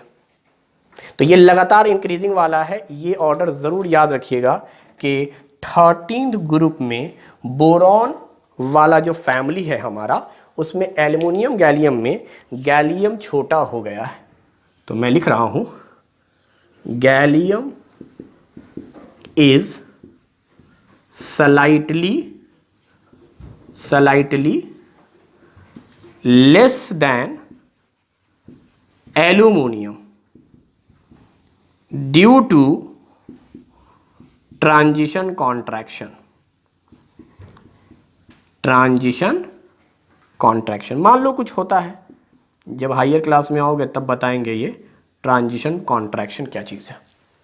ये 13 ग्रुप से 3 से 12 ग्रुप तक उसी को ट्रांजिशन कहते हैं, उसी में एक कॉन्ट्रैक्शन होता है, उसकी वजह से गैलियम पे फर्क पड़ जाता है। तो समझो ये जो डी ब्लॉक है ना, ये फर्क डालता है बेटा गैलियम पर, जिसकी वजह से गैलियम क्या होता है, रिड्यूस्ड हो जाता है साइज में। तो ये है हमारे पास 13 ग्रुप, खासतौर से एक्सेप्शन। इसीलिए मैं इसको बोलता हूँ अक्सर बाल गंगा इंडियन तिलक। मैंने पढ़ाया था, कुछ लोग इसको बैगन आलू गाजर इन थैला भी बोलते हैं, लेकिन गाजर बोलने पर फिर वो साइज़ वाला कॉन्सेप्ट समझ में नहीं आता है, क्योंकि मैंने जो बनाया है कोड उसके हिसाब से कहानी है, कहानी पे बहुत सारी प्रॉपर्टी एक्सप्लेन करता हूँ मैं। तो एक प्रॉपर्टी ये है गंगा बोलने से कि हमें साइज़ का कॉन्सेप्ट समझ में आ जाता है। तो 13 ग्रुप इज द एक्सेप्शन, वरना पहला जो हमारा फैक्टर था वो यही बता रहा था कि एटॉमिक साइज कंटिन्यू बढ़ेगा, एटॉमिक साइज कंटिन्यू बढ़ेगा। इन जनरल अगर क्वेश्चन आता है तो आप 13 ग्रुप को एक्सेप्शन मानेंगे। अगर क्वेश्चन आएगा ग्रुप में क्या होता है तो आप बोलोगे इंक्रीज करता है। ये मत सोचोगे कि भाई 13 ग्रुप में एक्सेप्शन था, वो तो है ही 13 ग्रुप में। अगर क्वेश्चन 13 ग्रुप पर पूछेगा तब आप ऑर्डर ये लिखेंगे। बट इन जनरल अगर क्वेश्चन आता है कि एटॉमिक साइज ग्रुप में क्या होगा, मैंने नोट्स के पॉइंट लिखवाए थे तो उसमें लिखवाया था आपको इंक्रीज, वहां पे कोई एक्सेप्शन का जिक्र नहीं किया था।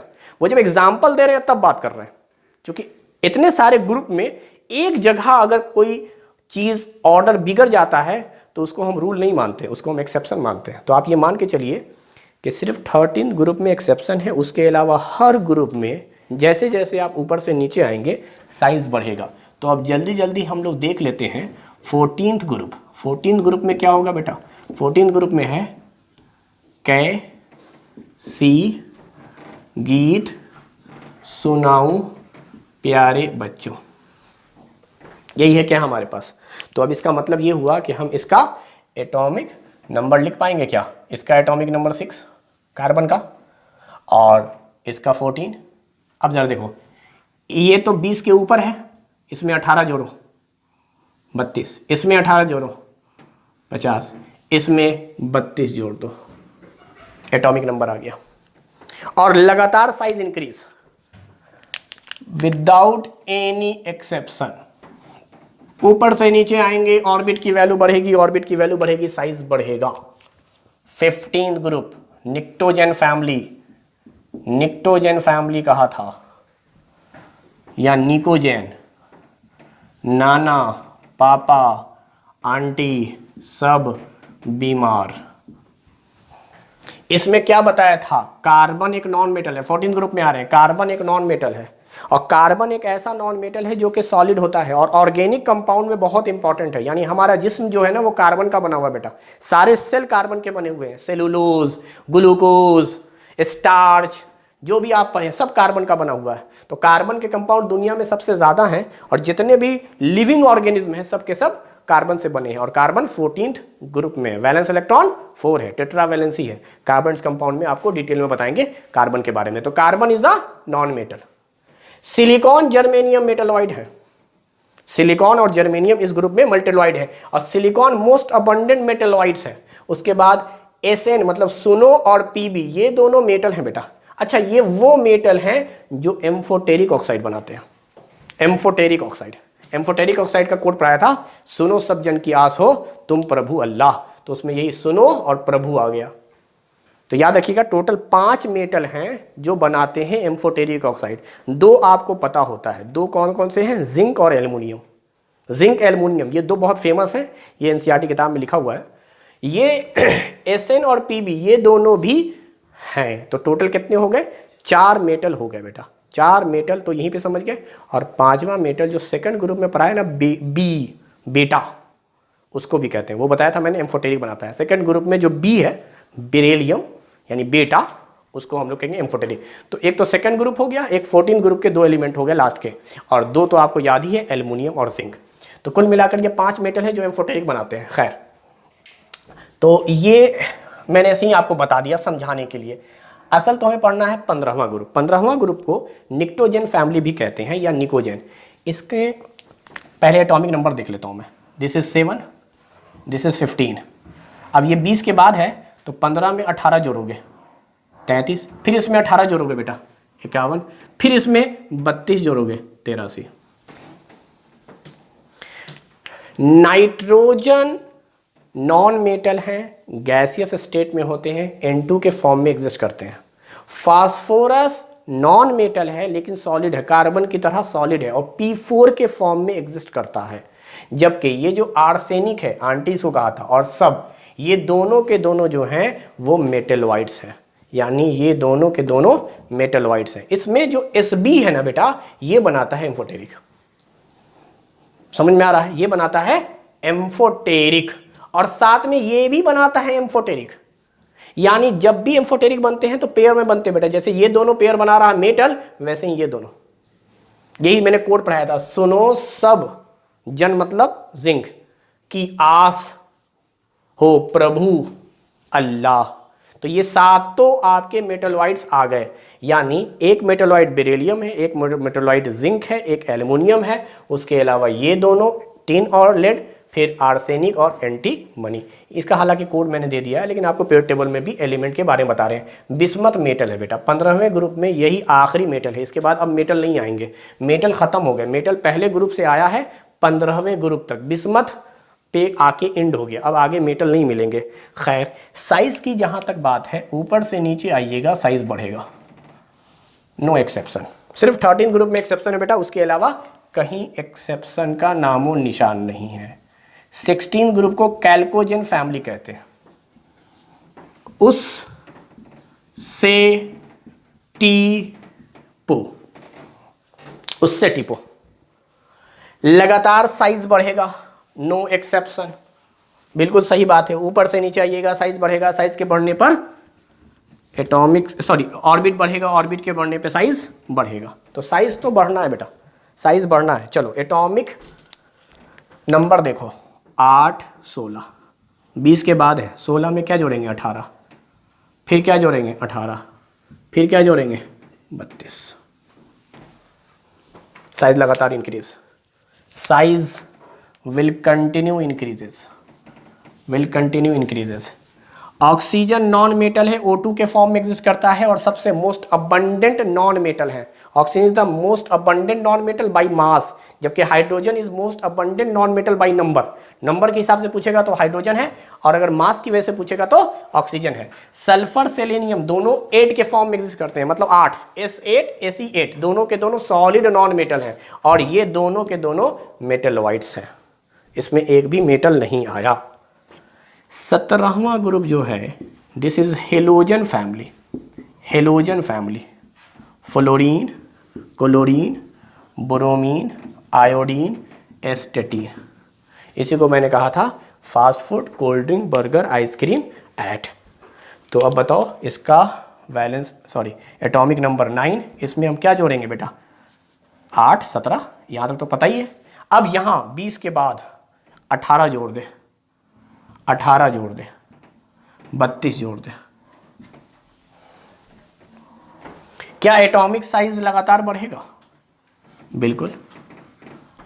फ्लोरीन भी 2 के फॉर्म में, क्लोरीन भी 2 के फॉर्म में, ब्रोमीन भी 2 के फॉर्म में, आयोडीन भी 2 के फॉर्म में, एस्टेटीन भी 2 के फॉर्म में। एस्टेटीन को कहते हैं दुनिया का सबसे रेयरेस्ट सब्सटेंस। दुनिया में सबसे कम अगर अमाउंट में कोई पाया जाता है तो वो एस्टेटीन पाया जाता है। एस्टेटीन इज द रेयरेस्ट सब्सटेंस, इससे कम दुनिया में कोई नहीं पाया जाता। फ्लोरीन गैस है बेटा, क्लोरीन गैस है बेटा, ये थोड़ी हल्की गैस है, ये क्लोरीन थोड़ी भारी गैस है, चूंकि मास ज्यादा है क्लोरीन का इसलिए भारी गैस है। ब्रोमीन लिक्विड है, एक वाहिद ऐसा नॉन मेटल जो लिक्विड, क्योंकि बाकी सब सॉलिड हो रहे हैं या गैस हो रहे हैं, तो नॉन मेटल लिक्विड अगर कोई पूछा जाए तो ब्रोमीन। आयोडीन कहा जाता है कि एक तरह से ऐसा नॉन मेटल है जिसका एप्लीकेशन बहुत ज़्यादा है बेटा। ब्रेन ट्यूमर उमर या कैंसर वैंसर के लिए इसको डिटेक्ट किया जाता है।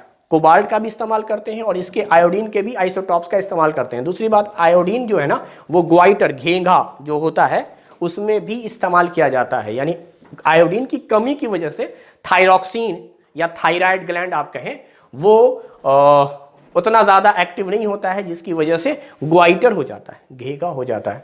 तो इसका इस्तेमाल मेडिकल साइंस में बहुत ज़्यादा होता है, इसलिए लोग कहते हैं आयोडीन वाला नमक खाया करें, यानी नमक के अंदर आप आयोडीन का इस्तेमाल करें तो आयोडीन की कमी की वजह से जो बीमारी हो सकती थी वो नहीं होगी। दूसरी बात, आयोडीन के अंदर चमक भी होता है। नॉन मेटल जनरली जो होते हैं वो डल अपीयरेंस के होते हैं, लेकिन आयोडीन के अंदर क्या होता है? लस्टर होता है। तो एस्टीन के बारे में तो मैंने बता दिया, रेयरेस्ट सब्सटेंस है, पढ़ना यही चारों के बारे में है। दोनों गैस, लिक्विड, सॉलिड, सब के सब 2 के फॉर्म में यानी मॉलिक्यूलर फॉर्म में एग्जिस्ट करते हैं। आखिरी ग्रुप है 18th ग्रुप। फिर से ये पहले से शुरुआत होती है helium, neon, argon, krypton, xenon, radon. क्या ये 6 इनॉर्ड गैसेस हैं? ये 6 इनॉर्ड गैसेस हैं। इनका साइज कंटिन्यू बढ़ता जाता है, इनका साइज कंटिन्यू बढ़ता जाता है। तो अब आप देखें, हीलियम का एटॉमिक नंबर 2 है, उसके अलावा इसका 10, इसका 18, इसका 36, इसका 54, इसका 86। वही तरीका 20 तक का तो आपको पता ही था, 18 जोड़ा, 18 जोड़ा, 32 जोड़ा। और इनॉर्ड गैस तो वैसे भी आपको याद होने चाहिए, क्योंकि इनॉर्ड गैस में एक जेनॉन ही है जो रिएक्शन करता है, वो भी ऑक्सीजन और फ्लोरीन से, सिर्फ ऑक्सीजन और फ्लोरीन से करता है, क्योंकि ये दोनों आगे चल के मैं पढ़ाऊंगा बहुत ज़्यादा इलेक्ट्रॉन निगेटिव नेचर के हैं, यानी तुरंत इलेक्ट्रॉन को खींचते हैं। तो इलेक्ट्रॉन को खींचने की, विड्रॉ करने की ताकत इन दोनों की ज़्यादा होती है। तो ये इनॉर्ड गैस से भी इलेक्ट्रॉन को निकाल लेते हैं और इलेक्ट्रॉन को निकाल कर इसको रिएक्शन करने पर मजबूर कर देते हैं। तो जब ये बात नहीं पता थी लोगों को कि जेनॉन भी रिएक्शन करता है, तब इस ग्रुप को कहा गया था इनॉर्ड ग्रुप। इनॉर्ड का मतलब कोई रिएक्शन नहीं करेगा। लेकिन जब पता चल गया कि नहीं, इस ग्रुप में से एक एलिमेंट ऐसा है जो रिएक्शन करता है, और बाद में पता चला कि क्रिप्टन भी करता है, लेकिन क्रिप्टन उतने आसानी से नहीं करेगा जितनी आसानी से जेनॉन करेगा। यानी जेनॉन बहुत आराम से कर लेता है, क्रिप्टन बहुत मुश्किल से करेगा, बट कर लेगा। तब इसको बाद में नाम बदल के रख दिया गया नोबेल गैसेस। नोबेल के मतलब होते हैं मुश्किल से रिएक्शन करें। तो 6 में से कोई 1 या 2 गैस रिएक्शन कर रहा है, वो भी थोड़ा मुश्किल से और स्पेसिफिक इन्हीं दोनों एलिमेंट की वजह से, बाकी एलिमेंट के साथ रिएक्शन नहीं होते हैं, इसलिए इसको कहा जाता है नोबेल गैसेस। वैलेंसी 0 है, इसलिए इसका नाम 0 ग्रुप भी है। बाकी मॉडर्न पीरियड टेबल में 18वें नंबर पे इसको रखा गया है, इसलिए 18th ग्रुप कहो, 0 ग्रुप कहो, या इनॉर्ड गैस कहो, एरोजन कहो चूंकि सब के सब एयर हैं, या फिर नोबेल गैसेस कहा जाए। तो ये हमारे पास आप देखें ग्रुप में हमने देखा, ऊपर से नीचे आने पर हर ग्रुप में क्या एटॉमिक साइज इंक्रीज कर रहा है? तो हाँ, इंक्रीज कर रहा है। एक्सेप्शन बस याद रखिएगा, ट्रांजिशन कॉन्ट्रैक्शन की वजह से गैलियम का साइज रिड्यूस्ड हो गया था और एल्युमिनियम बड़ा हो गया था वहाँ। तो एल्युमिनियम या तो मोस्ट अबंडेंट है, इस वजह से आप याद रखिए कि बड़ा होगा। कोड के तौर पे याद करवाने के लिए बोल रहा हूं मैं कि मोस्ट अबंडेंट है, बहुत ज़्यादा तादाद में है तो बहुत ज़्यादा होगा। या फिर आप ये मान लीजिए गंगा नदी छोटी हो गई है, इस वजह से गैलियम का साइज रिड्यूस्ड हो गया। तो याद करने के लिए आप कोई भी कहानी मान सकते हैं, या तो मोस्ट अबंडेंट से एल्युमिनियम को बड़ा मान लीजिए या आप गैलियम को गंगा मानते हुए छोटा मान लीजिए। तो ये तो पहला फैक्टर था जो फिगर और डेफिनेशन से समझ में आ रहा था एटॉमिक साइज का। अब सवाल ये उठा, अगर कोई दो एटम है और उनके अंदर ऑर्बिट आपस में बराबर है तो क्या साइज बराबर होगा? हाँ, डायरेक्टली प्रोपोर्शनल का मतलब हमें यही समझ में आता है कि यार एक चीज़ अगर बढ़ा रहे हैं तो दूसरी बढ़ेगी, एक चीज़ घटा रहे हैं तो दूसरी घटेगी। अगर ना बढ़ा रहे हैं ना घटा रहे हैं तो दूसरी चीज़ भी नहीं बढ़ेगी ना घटेगी। डायरेक्टली का यही मतलब होता है। तो आप ये बात हमेशा याद रखिएगा, 100% डायरेक्टली प्रोपोर्शनल नहीं होता है। 100% डायरेक्टली प्रोपोर्शनल ना होने का मतलब अगर बढ़ेगा तो बढ़ेगा, घटेगा तो घटेगा, कांस्टेंट रहने पर साथ नहीं देगा। वैसे प्रोपोर्शनल का मतलब ये बात बिल्कुल सही थी, अगर कंप्लीटली 100% प्रोपोर्शनल होता तो अगर एक चीज़ बढ़ रही है तो दूसरी चीज़ भी बढ़ेगी, अगर घट रही है तो फिर दोनों चीज़ें घटेंगी।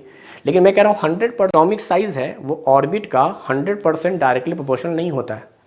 बस अगर ऑर्बिट बदलेगा तब रेडियस बदलेगा, अगर ऑर्बिट नहीं बदलेगा तब भी साइज बदलेगा, क्योंकि साइज कभी भी सेम नहीं होता। किसी दो अलग अलग एलिमेंट के साइज बराबर नहीं होते, चाहे ऑर्बिट बराबर हो जाए, चाहे इलेक्ट्रॉन बराबर हो जाए, कुछ भी बराबर हो जाए, दो एलिमेंट का ना तो प्रोटॉन बराबर हो सकता है ना साइज बराबर हो सकता है। यही बात मान लीजिए, ना तो प्रोटॉन बराबर होंगे, एटॉमिक नंबर कभी बराबर नहीं होगा दो अलग अलग एलिमेंट का। जब प्रोटॉन बराबर नहीं होंगे तो आप मान लीजिए साइज भी बराबर नहीं होगा। तो अब हम आते हैं सेकंड में कि अगर मान लिया जाए if number of orbit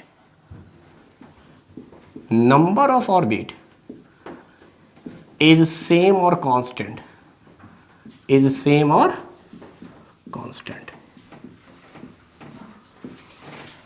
then atomic size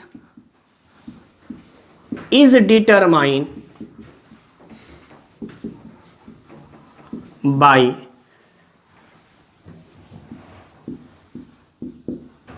another factor, that is Z effective।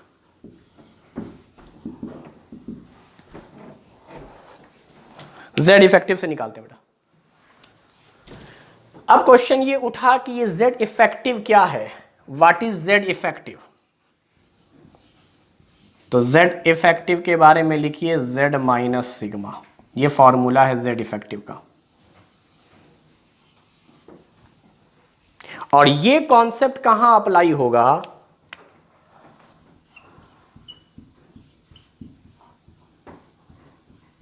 Applicable in period.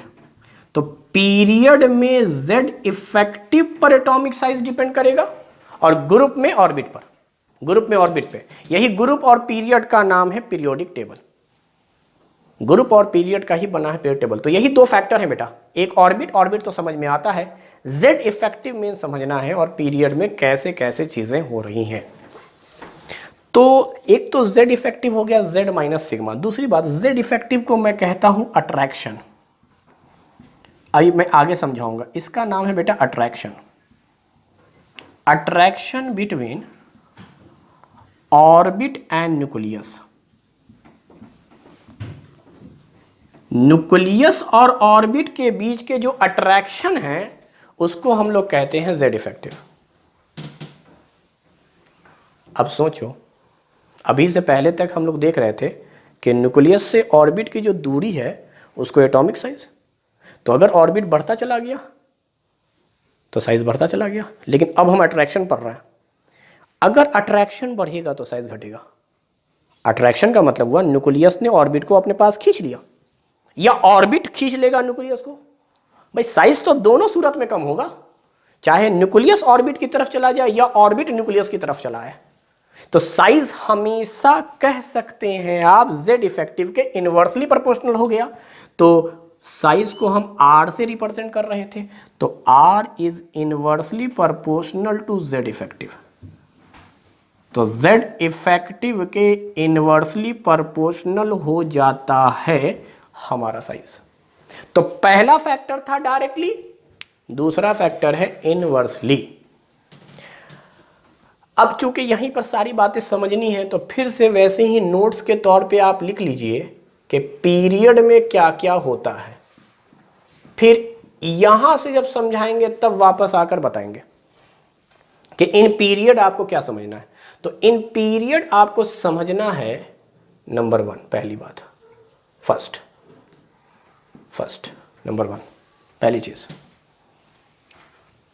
वो ये कि number of orbit constant, n का मतलब समझिएगा नंबर ऑफ ऑर्बिट। अच्छा, अगर ऑर्बिट सेम है बेटा तो सिग्मा कांस्टेंट होगा, क्योंकि मैंने कहा था n और सिग्मा में बड़ा गहरा संबंध है। अभी समझाएंगे तब बताएंगे क्या संबंध है, किसको कहते हैं। तो आप समझिए अगर n कांस्टेंट है तो सिग्मा भी कांस्टेंट होगा। तीसरी बात, z यानी एटॉमिक नंबर यानी न्यूक्लियर चार्ज, ये तो ऑलवेज इंक्रीजेस, ग्रुप हो या period, this factor is always increases. पूरे पीरियोडिक टेबल में z की वैल्यू यानी एटॉमिक नंबर बढ़ता रहेगा, क्योंकि इसी पे सजाया गया था। और चौथा फैक्टर है बेटा z इफेक्टिव।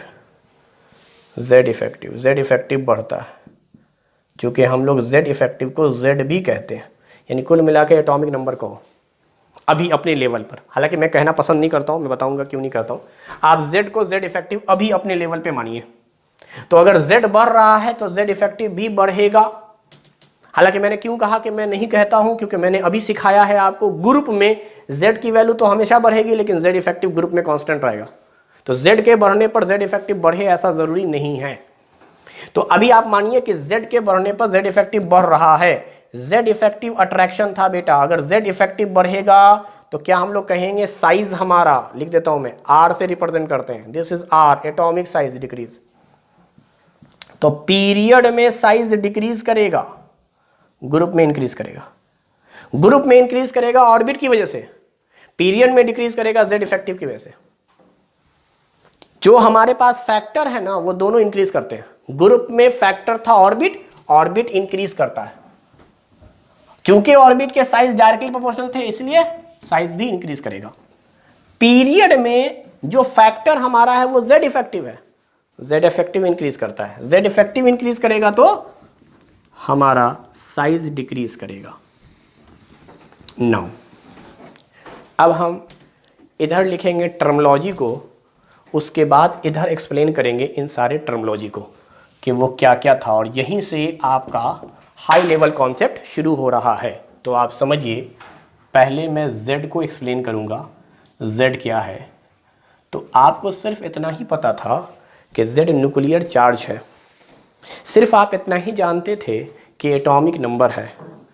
अब मैं आपको बताऊं z सिर्फ एटॉमिक नंबर या न्यूक्लियर चार्ज नहीं है, z क्या है तो कहते हैं अट्रैक्टिव फोर्स।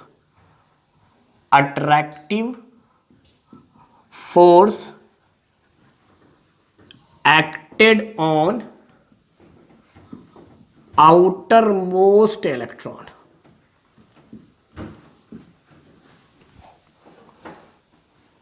यानी ये एक अट्रैक्टिव फोर्स है जो कहां लगता है, आउटर मोस्ट ऑर्बिट के इलेक्ट्रॉन पर। जो सबसे दूर इलेक्ट्रॉन होगा उसको वो क्या करेगा, अंदर की तरफ खींचना चाहेगा। इसीलिए कहते हैं Z फेवर करता है, फेवर टू डिक्रीज या decreases the atomic size, atomic size को घटाने का काम करता है। जबकि सिग्मा क्या है, शील्डिंग कांस्टेंट, इसको क्या कहते हैं, repulsive force. Repulsive force between inner electron and outer electron. अंदर के इलेक्ट्रॉन और बाहर के इलेक्ट्रॉन के बीच में जो रिपल्सिव फोर्स लगता है उसका नाम है सिग्मा। और सिग्मा क्या करता है, favour to decrease the, sorry, favour to increase, ये बढ़ाता है बेटा, favour to increase the atomic size, क्योंकि रिपल्सन के बाद दूर दूर चले जाएंगे।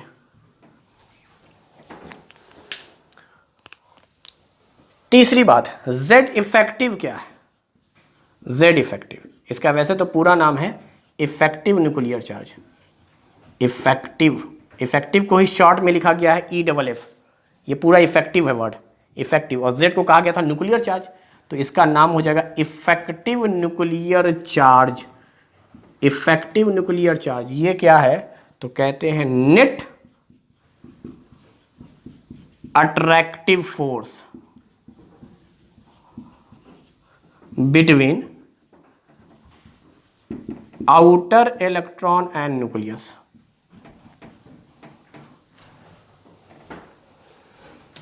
और ये क्या करता है? ये हमेशा फेवर करेगा, favour to decreases the atomic size को।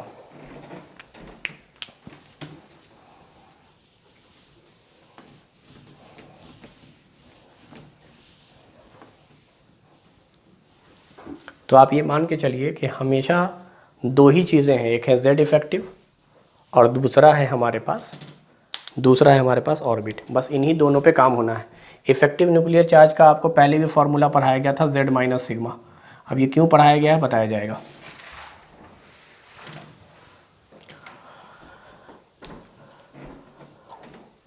तो मैं जानबूझकर दो एलिमेंट को कंसीडर करता हूँ। एक एलिमेंट मैं ले लेता हूँ लिथियम और एक ले लेता हूँ फ्लोरीन।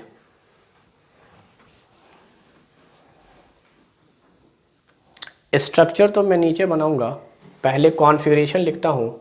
क्या इसका इलेक्ट्रॉनिक कॉन्फ़िगरेशन है 2 1 और क्या इसका इलेक्ट्रॉनिक कॉन्फ़िगरेशन है 2 7। यहाँ समझ में आ गया कि n की वैल्यू कितनी है 2। ये जो मैंने लिखा है दो एलिमेंट लिथियम और फ्लोरीन, ये लिखा है मैंने इलेक्ट्रॉनिक कॉन्फ़िगरेशन, और इसका एटॉमिक नंबर 3 होता है, इसका एटॉमिक नंबर 9 होता है। चूँकि एटम है तो जितने एटॉमिक नंबर होंगे उतने ही इलेक्ट्रॉन होंगे। एटम के अंदर इलेक्ट्रॉन और प्रोटॉन बराबर होता है, इसीलिए एटम न्यूट्रल होता है। आयन होता तो चार्ज आता। तो अब बताइए इलेक्ट्रॉनिक कॉन्फ़िगरेशन 2 1 और 2 7 हो गया। अब बताओ क्या नंबर ऑफ ऑर्बिट की बात करें तो इसमें नंबर ऑफ ऑर्बिट 2 होगा, इसमें नंबर ऑफ ऑर्बिट भी 2 होगा, 2 ही ऑर्बिट है। सेकेंड पीरियड एलिमेंट है, वैसे भी 2 होने हैं, क्योंकि अगर हम लोग पहले ग्रुप का कोड करेंगे तो हाई के बाद ली बोलेंगे, दूसरी उंगली पे ली आ रहा है।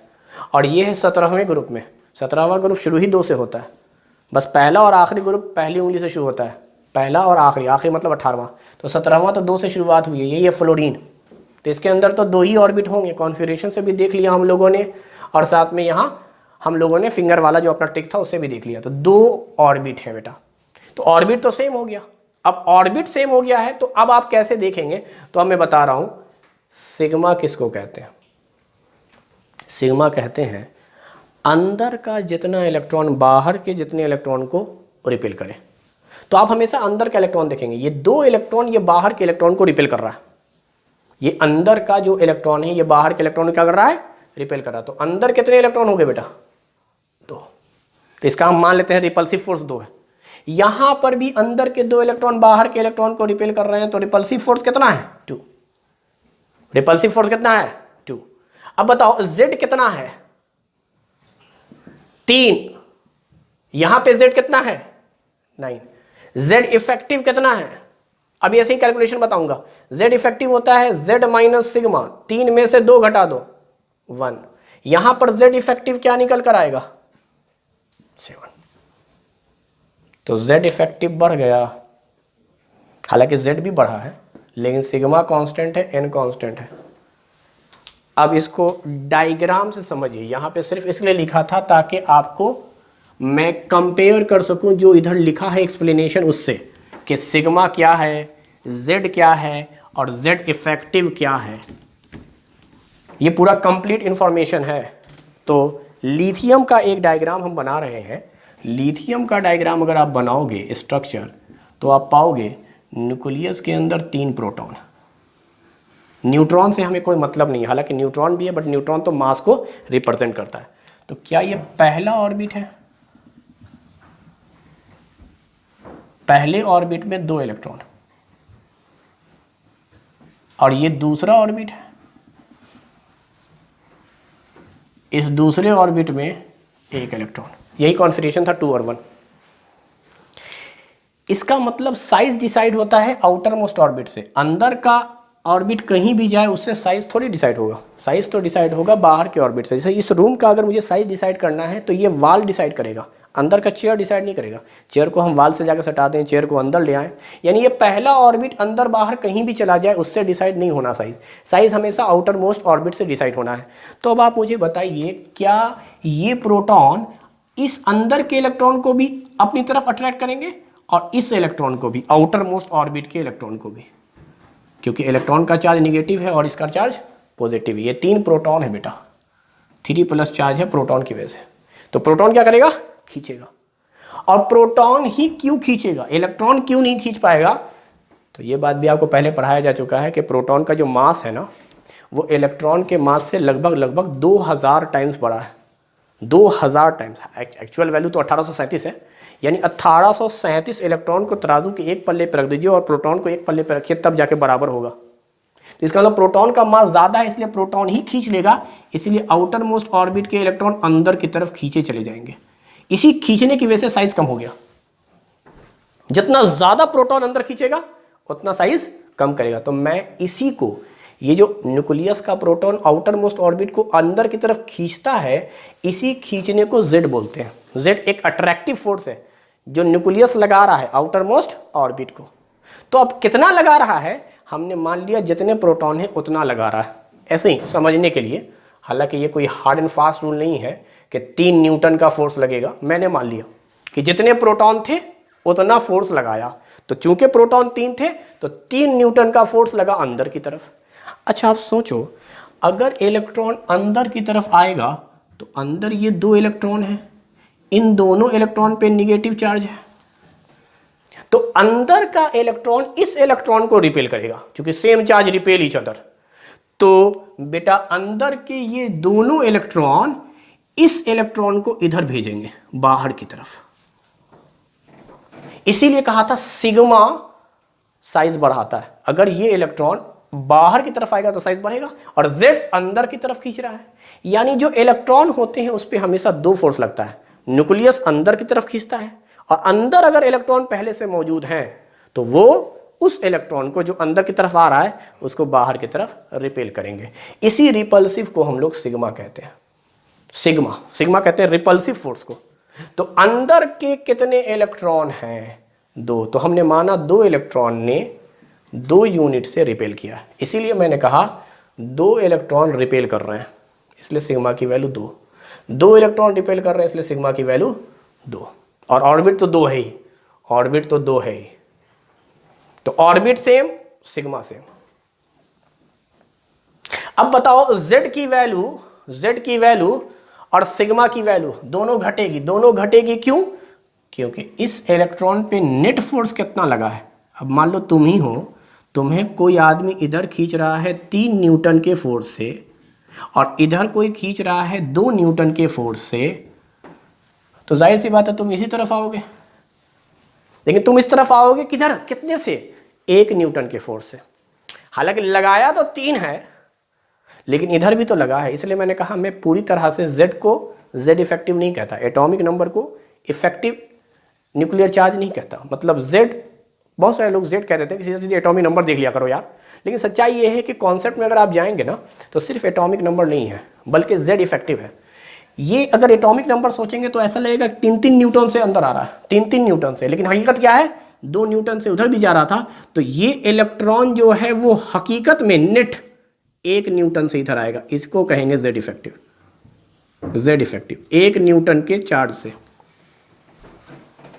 और ये बात भी हमेशा याद रखिएगा, Z और सिग्मा की वैल्यू में Z हमेशा बड़ा होता है सिग्मा पर, इसीलिए फॉर्मूला बनता है Z माइनस सिग्मा। बड़े वैल्यू में से छोटा वैल्यू घटा देते हैं। ये हमेशा ये देखिए z और सिग्मा में हमेशा बड़ा z होता है, z बड़ा होता है इसलिए z माइनस सिग्मा कहते हैं, कभी भी सिग्मा माइनस z नहीं कहते हैं। बड़ी वैल्यू में से छोटी वैल्यू घटाई जाती है। तो इसका मतलब ये इलेक्ट्रॉन अंदर की तरफ आया 1 न्यूटन से। हालांकि एटॉमिक नंबर 3 है लेकिन आ कितने रहा है, मतलब न्यूक्लियस खींच रहा है इलेक्ट्रॉन को 1 न्यूटन से। चलो बेटा फ्लोरीन देखते हैं। फ्लोरीन के अंदर क्या होगा, 9 प्रोटॉन होंगे क्योंकि इसका एटॉमिक नंबर 9 है, लेकिन इलेक्ट्रॉन अभी भी पहले ऑर्बिट में 2 ही होंगे, लेकिन दूसरे ऑर्बिट में कितने हो गए बेटा, दूसरे ऑर्बिट में 7 हो गए। 1 2 3 4 5 6 7। अब यहां पे कंफ्यूजन क्या होता है लोगों को कि 7 इलेक्ट्रॉन है तो रिपल्सिव कम या ज्यादा लगेगा, ऐसा सोचते हैं लोग, है ना। तो अब आपको मैं बताऊं होता क्या है। तो इस एक भी इलेक्ट्रॉन अगर अंदर की तरफ आया ना, एक भी इलेक्ट्रॉन, तो इसका मतलब ये सारे के सारे अंदर की तरफ आ जाएंगे, क्योंकि ऑर्बिट पे ही सारे के सारे मूव करते हैं। एक इलेक्ट्रॉन भी अगर अपना ऑर्बिट चेंज करके अंदर आया तो समझो 7 आ गए, क्योंकि उसी ऑर्बिट पे मूव करना है, आगे पीछे नहीं। तो आपको हमेशा देखना है एक इलेक्ट्रॉन पर कितना चार्ज लगा, कोई भी एक इलेक्ट्रॉन, आउटर मोस्ट ऑर्बिट का कोई भी एक इलेक्ट्रॉन। तो इस इलेक्ट्रॉन पे अंदर की तरफ लगा है 9 न्यूटन का, क्योंकि मैंने कहा जितने प्रोटॉन उतना, लेकिन रिपेल कितने कर रहे हैं, अभी भी 2। अंदर के इलेक्ट्रॉन रिपेल करेंगे और न्यूक्लियस अट्रैक्ट करेगा।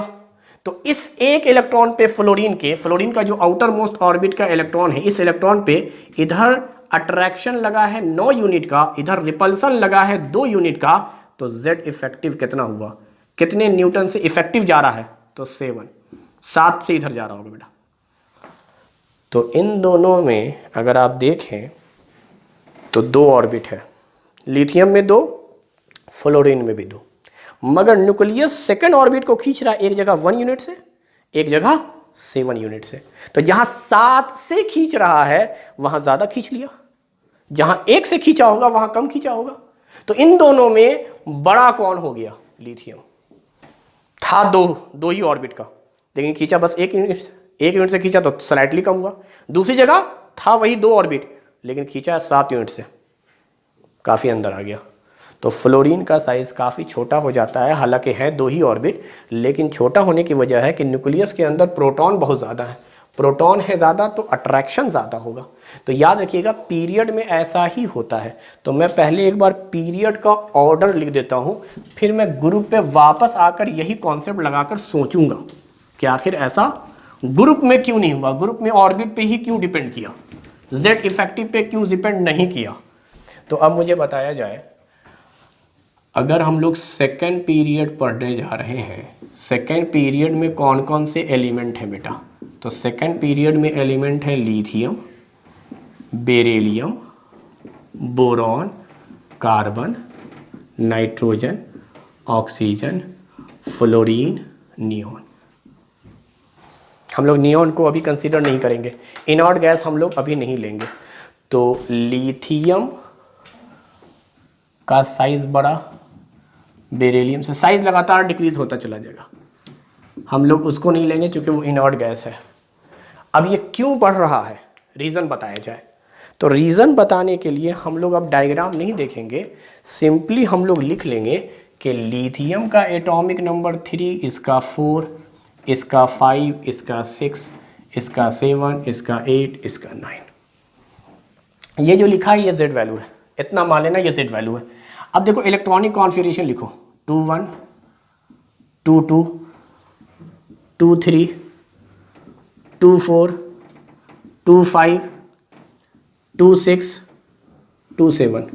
ये क्या बता रहा है, ये बता रहा है कि नंबर ऑफ ऑर्बिट 2 है, सबके सेम ऑर्बिट सेम हो गए। तो अब साइज कैसे निकलेगा, तो चलो सिग्मा देखते हैं बेटा। ये तो Z की वैल्यू हो गई, सिग्मा निकालो। सिग्मा अंदर के इलेक्ट्रॉन, अंदर का इलेक्ट्रॉन 2 है, 2 रिपल्सन, अंदर का इलेक्ट्रॉन 2 है। तो आपने देखा कि सब जगह अंदर के इलेक्ट्रॉन 2 हैं, तो रिपल्सन सब जगह सेम था, बट अट्रैक्शन इसलिए ज़्यादा होगा क्योंकि Z की वैल्यू ज़्यादा है। ये जो आप दिखला रहे हैं नीचे ये Z था, तो Z इफेक्टिव बताओ। क्योंकि मैंने कहा था हमारे पास दो ही फैक्टर हैं, पहला फैक्टर n अगर सेम हो गया तो अब z इफेक्टिव से निकालना है।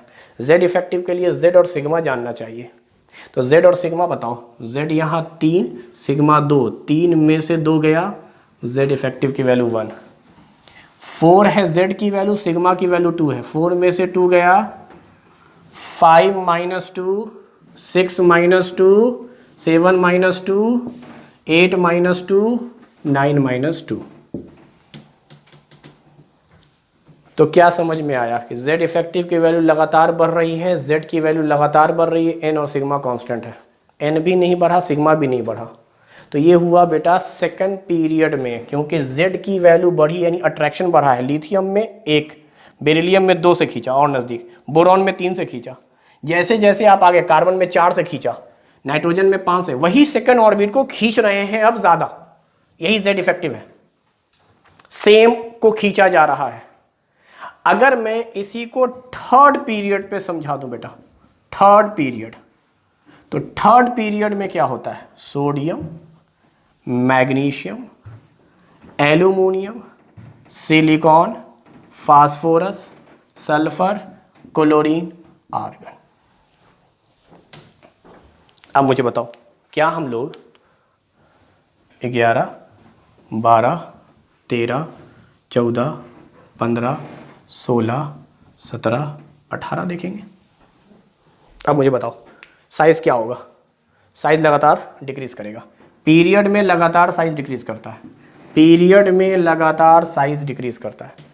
डिक्रीज करने की वजह क्या हो गई? डिक्रीज करने की वही वजह हो गई कि अगर आप कॉन्फ़िगरेशन देखें तो 281, 282, 283, 284, 285, 286, 287, और हम लोग अभी इनॉट गैस नहीं लेंगे, सॉरी इनॉट गैस नहीं लेंगे। तो अब बताया जाए, क्या मुझे यहाँ n की वैल्यू 3 पता चल गई है? 3। सिग्मा बताओ, सिग्मा कहलाते हैं अंदर के इलेक्ट्रॉन, बाहर का छोड़ के अंदर का जितना इलेक्ट्रॉन है ये सब रिपेल कर रहा होगा। गोया 10, गोया 10, गोया 10, 10।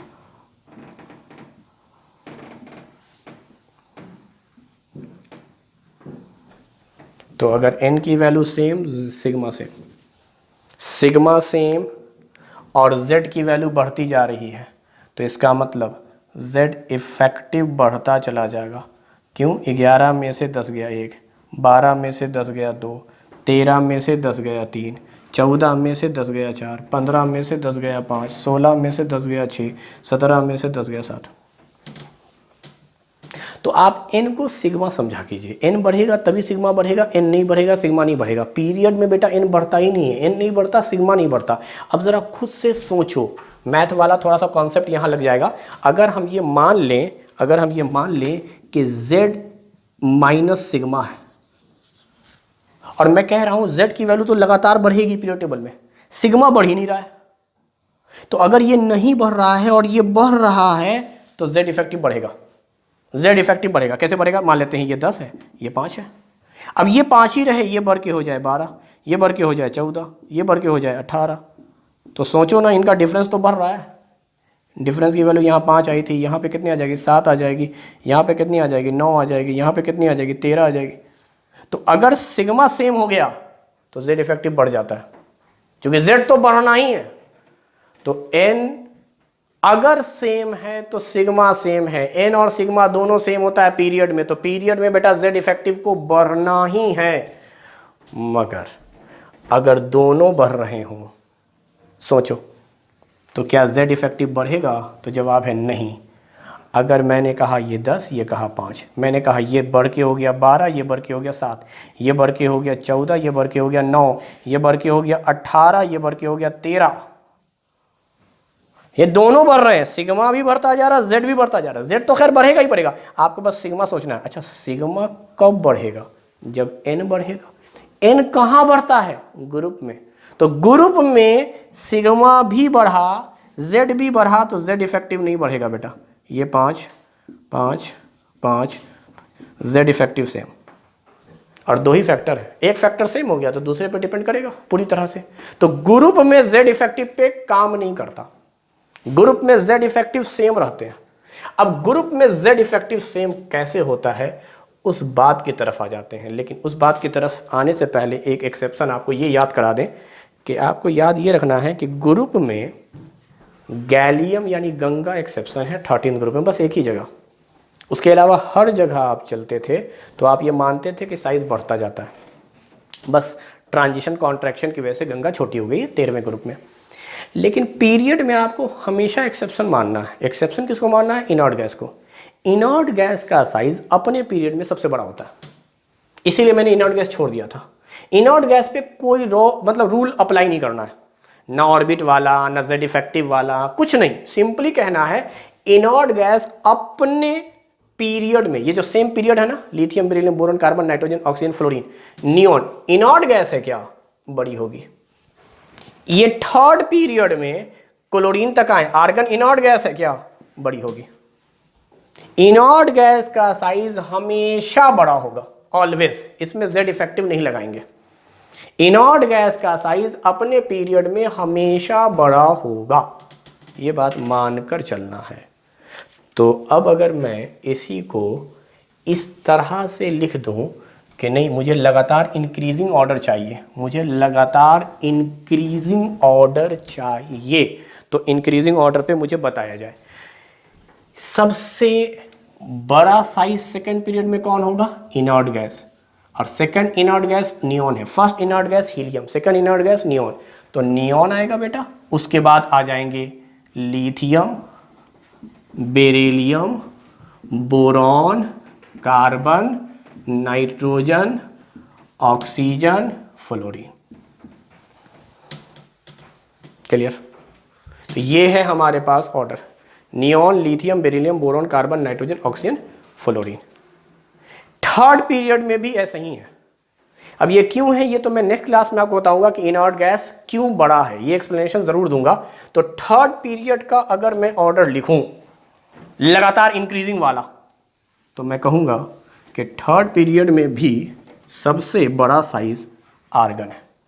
Argon is the largest in size. तो सबसे बड़ा साइज कौन हो गया? आर्गन। उसके बाद कौन हो गया? Sodium, magnesium, aluminium, silicon, phosphorus, sulphur, chlorine. तो इनर्ट गैस का साइज क्या होगा? सबसे बड़ा। तो आप इसके बारे में सिर्फ ये लिख लें, inert gas is larger in size due to van der वाल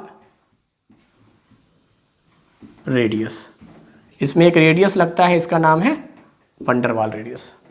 वंडर वाल रेडियस को हम लोग नेक्स्ट राउंड पे पढ़ेंगे कि आखिर ये क्यों बड़ा है। मगर आप मेरे एक सवाल का जवाब दीजिए, मैंने आपको ट्रेंड पढ़ाया है ग्रुप और पीरियड में, और मैंने क्या बताया है तो आप ये सुनिए। मैंने ये कहा ऊपर से नीचे आइएगा साइज बढ़ेगा, इंक्रीज। शॉर्ट में ऐसे लिख रहा हूँ, इंक्रीज।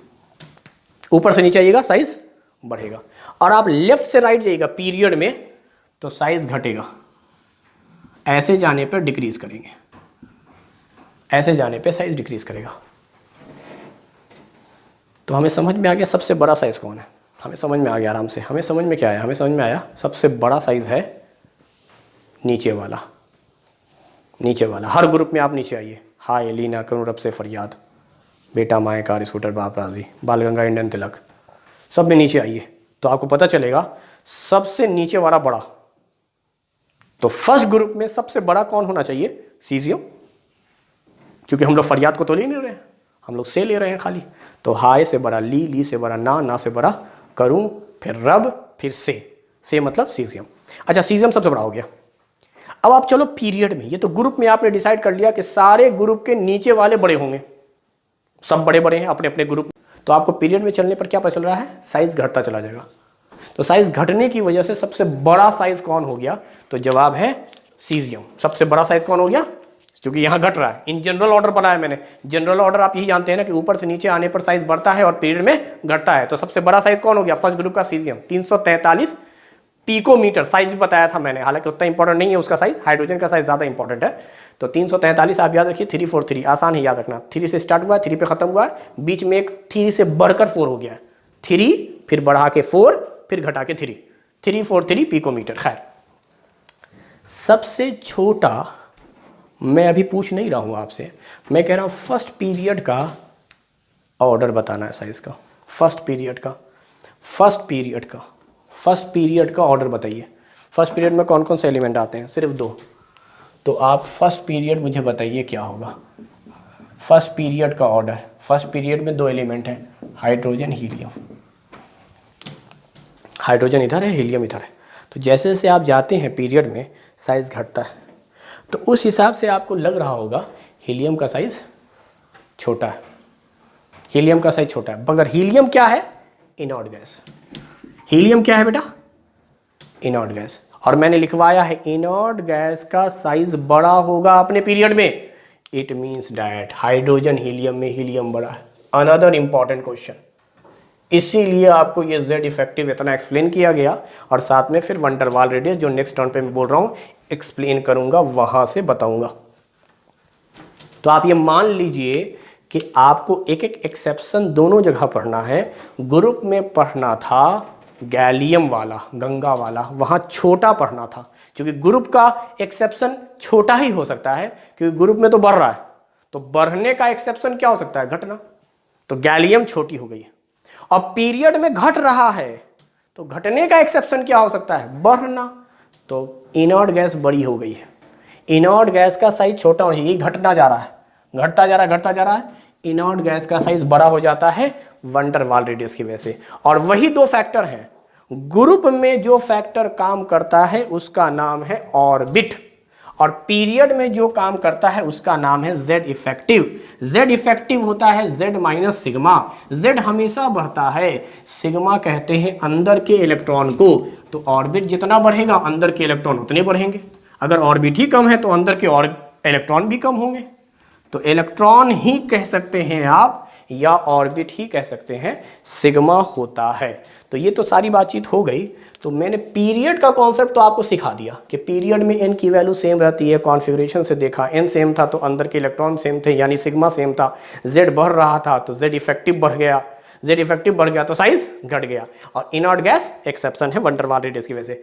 लास्ट में बस ग्रुप में समझाना चाह रहा था आपको कि देखो बेटा ग्रुप में क्या होता है, ग्रुप में आखिर क्यों एन पर ही डिपेंड करता है। तो हाईली ना करूं, यहीं तक देख लेते हैं, तो कॉन्फ़िगरेशन से देखो बेटा, इसका एटॉमिक नंबर 1, इसका एटॉमिक नंबर 3, इसका 11, इसका 19। कॉन्फ़िगरेशन क्या है इलेक्ट्रॉन का? 1 2 1 2 8 1 2 8 8 1। ऑर्बिट बताया जाए, इसमें ऑर्बिट का नंबर 4, इसमें ऑर्बिट का नंबर, इसमें ऑर्बिट का नंबर, इसमें ऑर्बिट का नंबर 1। ऑर्बिट बढ़ गया, साइज आंख बंद करके बोलोगे बढ़ेगा, आंख बंद करके बोलना। अब देखो मैं बता रहा हूं, सिग्मा निकालना है। आउटर मोस्ट ऑर्बिट पे अंदर के जितने इलेक्ट्रॉनों ने रिपेल किया उसको कहते हैं सिग्मा।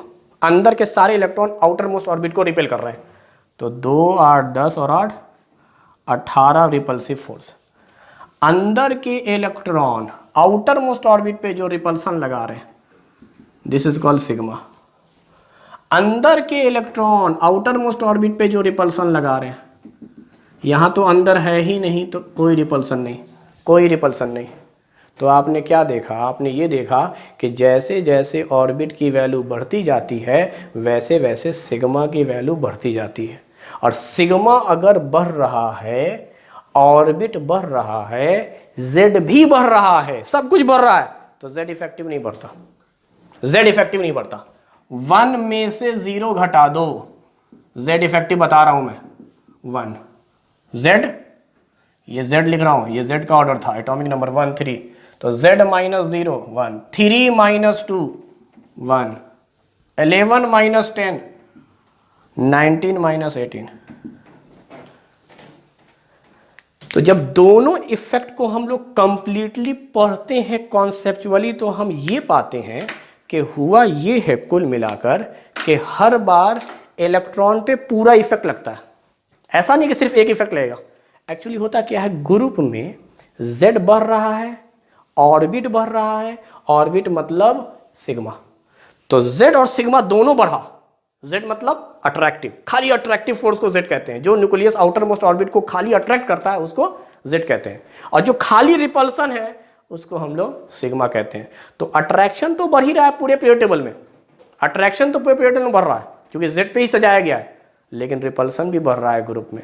तो ग्रुप में अट्रैक्शन रिपल्सन जब दोनों बढ़ता है तो कहते हैं नेग्लिजिबल है, कोई इफेक्ट नहीं है, no attraction no repulsion consider करते हैं। तो वहाँ ऑर्बिट के बढ़ने पे साइज बढ़ता है। इसलिए मैंने कहा था मैं सिर्फ z नहीं बोलता हूँ, अगर जो लोग z बोल रहे हैं वो ग्रुप में जरूर कंफ्यूज होंगे, क्योंकि ग्रुप में भी z बढ़ रहा है। तो ग्रुप में भी अगर z बढ़ रहा है तो अट्रैक्शन बढ़ रहा है, अट्रैक्शन बढ़ रहा है तो साइज घटना चाहिए, जो पीरियड में लगा दिया था कॉन्सेप्ट आपने। इसलिए याद रखिएगा सिर्फ z नहीं होता, रियल बात है z इफेक्टिव, क्योंकि हमेशा इलेक्ट्रॉन पे अट्रैक्टिव रिपल्सिव दोनों फोर्स काम करता है। तो कहते हैं कि अगर ऑर्बिट बढ़ेगा तो रिपल्सिव फोर्स बढ़ेगा, और चूंकि अट्रैक्टिव बढ़ ही रहा है तो अट्रैक्टिव और रिपल्सिव दोनों बढ़ा था, इसीलिए नेट कुछ भी नहीं बढ़ेगा। नेट का नाम है z इफेक्टिव, नेट अट्रैक्शन कुछ भी नहीं, सब जगह सेम। तो अगर सारे ऑर्बिट पर अट्रैक्शन सेम लग रहा है, पहले ऑर्बिट को भी 1 न्यूटन से खींचा जा रहा है, दूसरे को भी, तीसरे को भी, चौथे को भी, पांचवें को भी, हाइड्रोजन के पहले ऑर्बिट को भी 1 ही न्यूटन से खींचा गया, दूसरे ऑर्बिट को भी, तीसरे, तो जैसे जैसे ऑर्बिट बढ़ेगा वैसे वैसे साइज बढ़ेगा। तो याद रखिएगा ग्रुप में सिर्फ n की वैल्यू बढ़ती है, z इफेक्टिव नहीं बढ़ता। z इफेक्टिव नहीं बढ़ता मतलब z और सिग्मा दोनों बढ़ता है, z और सिग्मा दोनों बढ़ता है, इसलिए z इफेक्टिव नहीं बढ़ता। पीरियड में जहां तक हम लोग बात करें तो पीरियड में n नहीं बढ़ रहा है, n नहीं बढ़ रहा है तो सिग्मा भी नहीं बढ़ रहा है। n और सिग्मा अगर दोनों नहीं बढ़ रहे हैं तो याद रखिए z तो बढ़ता ही है, z के बढ़ने पर z इफेक्टिव बढ़ता है, z इफेक्टिव के बढ़ने पर हम लोग कहते हैं कि साइज घटता है। तो आज का लेक्चर हम लोग यहीं पे ख़त्म करते हैं। इसमें हम लोगों ने एटॉमिक साइज पढ़ लिया है, जो एक पार्ट बच गया है वो बच गया है आपका वैन डर वाल रेडियस, उसके बाद हम लोग देखेंगे आयनिक साइज। तो आज का लेक्चर यहीं पे ख़त्म करते हैं। We will continue in next class. Thank you very much.